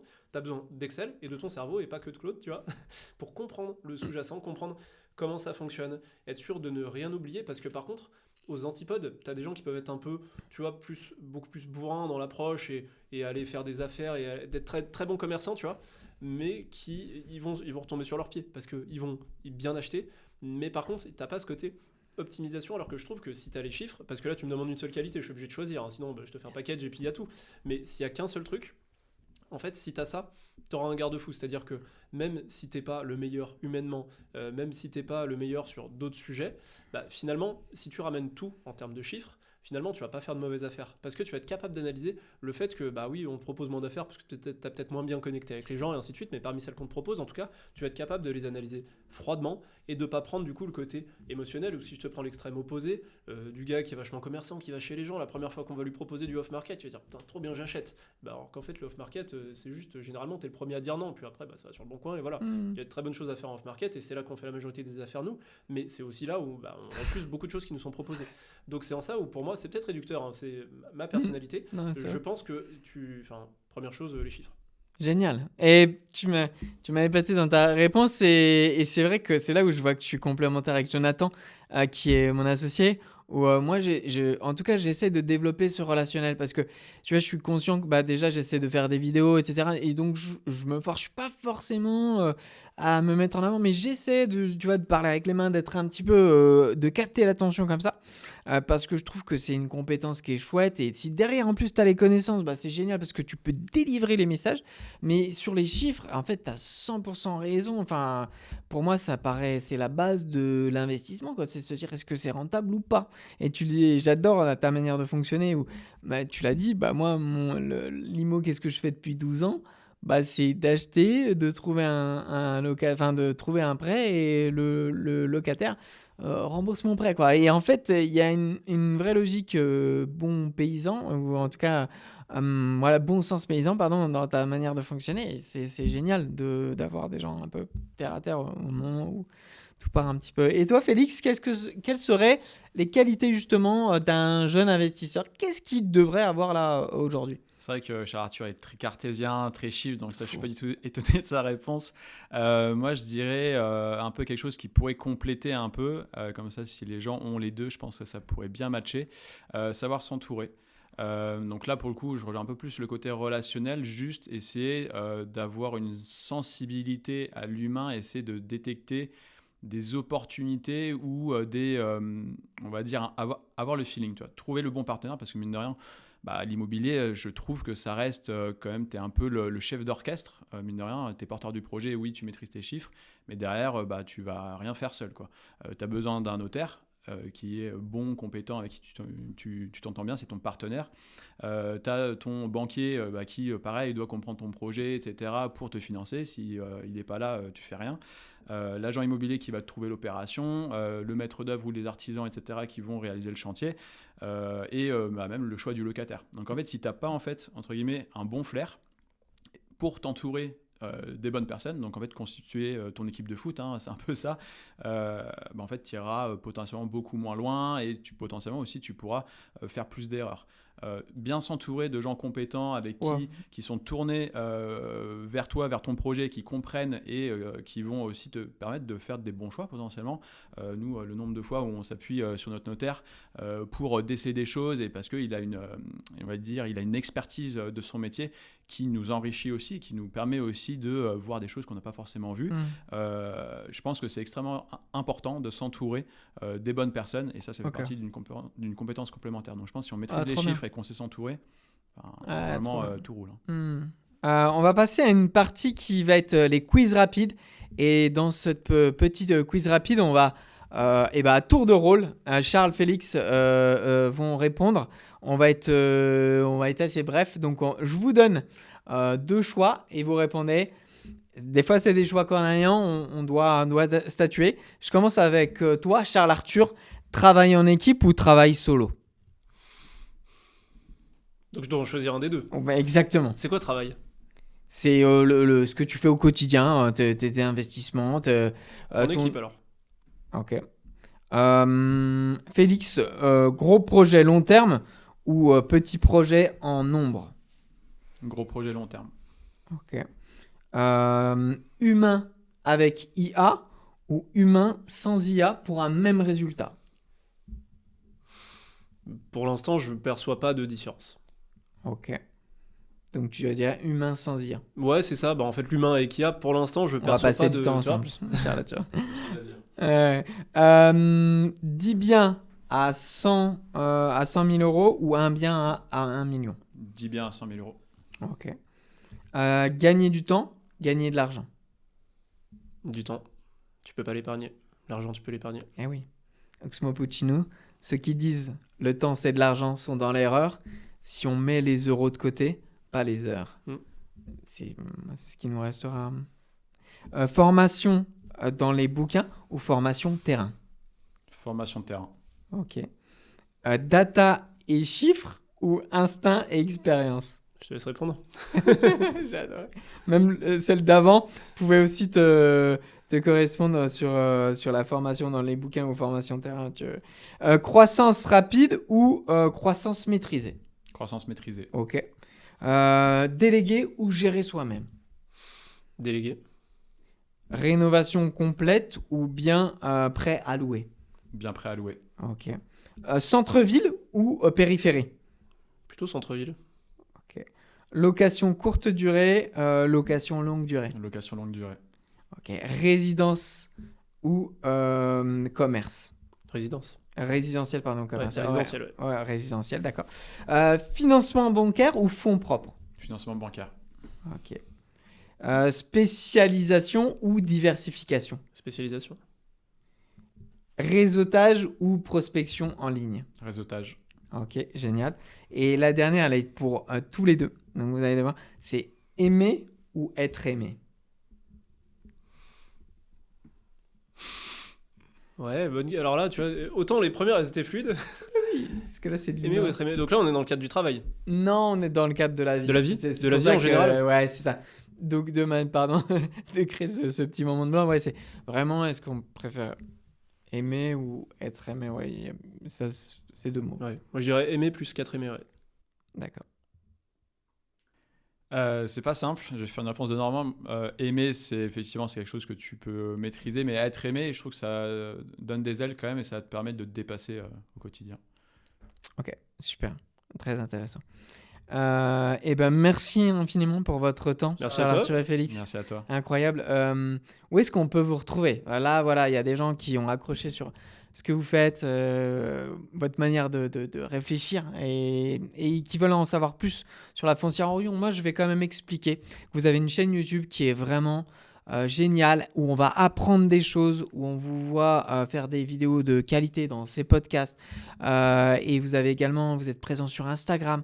Donc j'invite tous les gens qui ont adoré Félix et Charles Arthur et adoré le modèle de la foncière et l'investissement immobilier à aller voir sur YouTube. Donc ça s'appelle la foncière Orion. Foncière Orion, c'est ça le nom de la Ok. chaîne, ouais, qu'on mettra en lien du coup dans la description. Ouais, tout à fait. On a aussi une page LinkedIn du même nom. Ouais. Sur Instagram, ça s'appelle Antoine et Charles. Donc on mettra le lien. C'est du coup Antoine, Ouais. Antoine et moi. Mais on retrace voilà ce qu'on fait au niveau de la foncière. Après, il y a le site internet foncièreorion.com Ok. sur lequel on peut nous contacter. Il y a un formulaire de contact. Du coup, si les gens veulent sont intéressés pour investir à nos côtés, parce que c'est ça la proposition de valeur de la foncière, hein, c'est du coup d'investir à notre capital.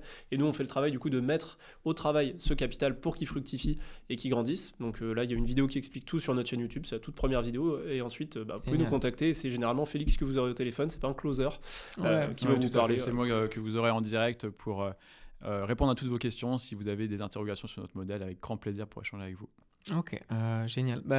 Moi, je voudrais, à titre personnel, vous remercier pour les vidéos, dont celle avec Félix, tous les deux, où j'ai beaucoup appris. Et c'est des sujets, l'immobilier, où j'ai visionné de nombreux contenus. Mais votre vidéo m'a beaucoup appris, donc merci les gars pour ça. Quant à nous, merci d'avoir visionné cette vidéo. N'hésitez pas à faire appel un petit peu à nos services, ce qu'on propose avec The French Pot. On en a parlé, les outils sont multiples et trouver les outils qui vont nous servir, mais sur des missions spécifiques, c'est parfois bien plus dur. Si vous êtes chef d'entreprise, que vous avez une petite entreprise, que vous voulez former vos collaborateurs, n'hésitez pas. On a la partie aussi automatisation, où là, on peut automatiser des process, les mails, les factures, et vraiment gagner du temps et mettre ce temps à l'effigie pour des tâches qui sont plus humaines, on l'a dit. Et on a un petit calendrier d'appel qu'on mettra dans la description. On mettra tous les liens de Charles Arthur et Félix, bien sûr. Et puis d'ici là, je vous souhaite à tous une très bonne journée. À très vite.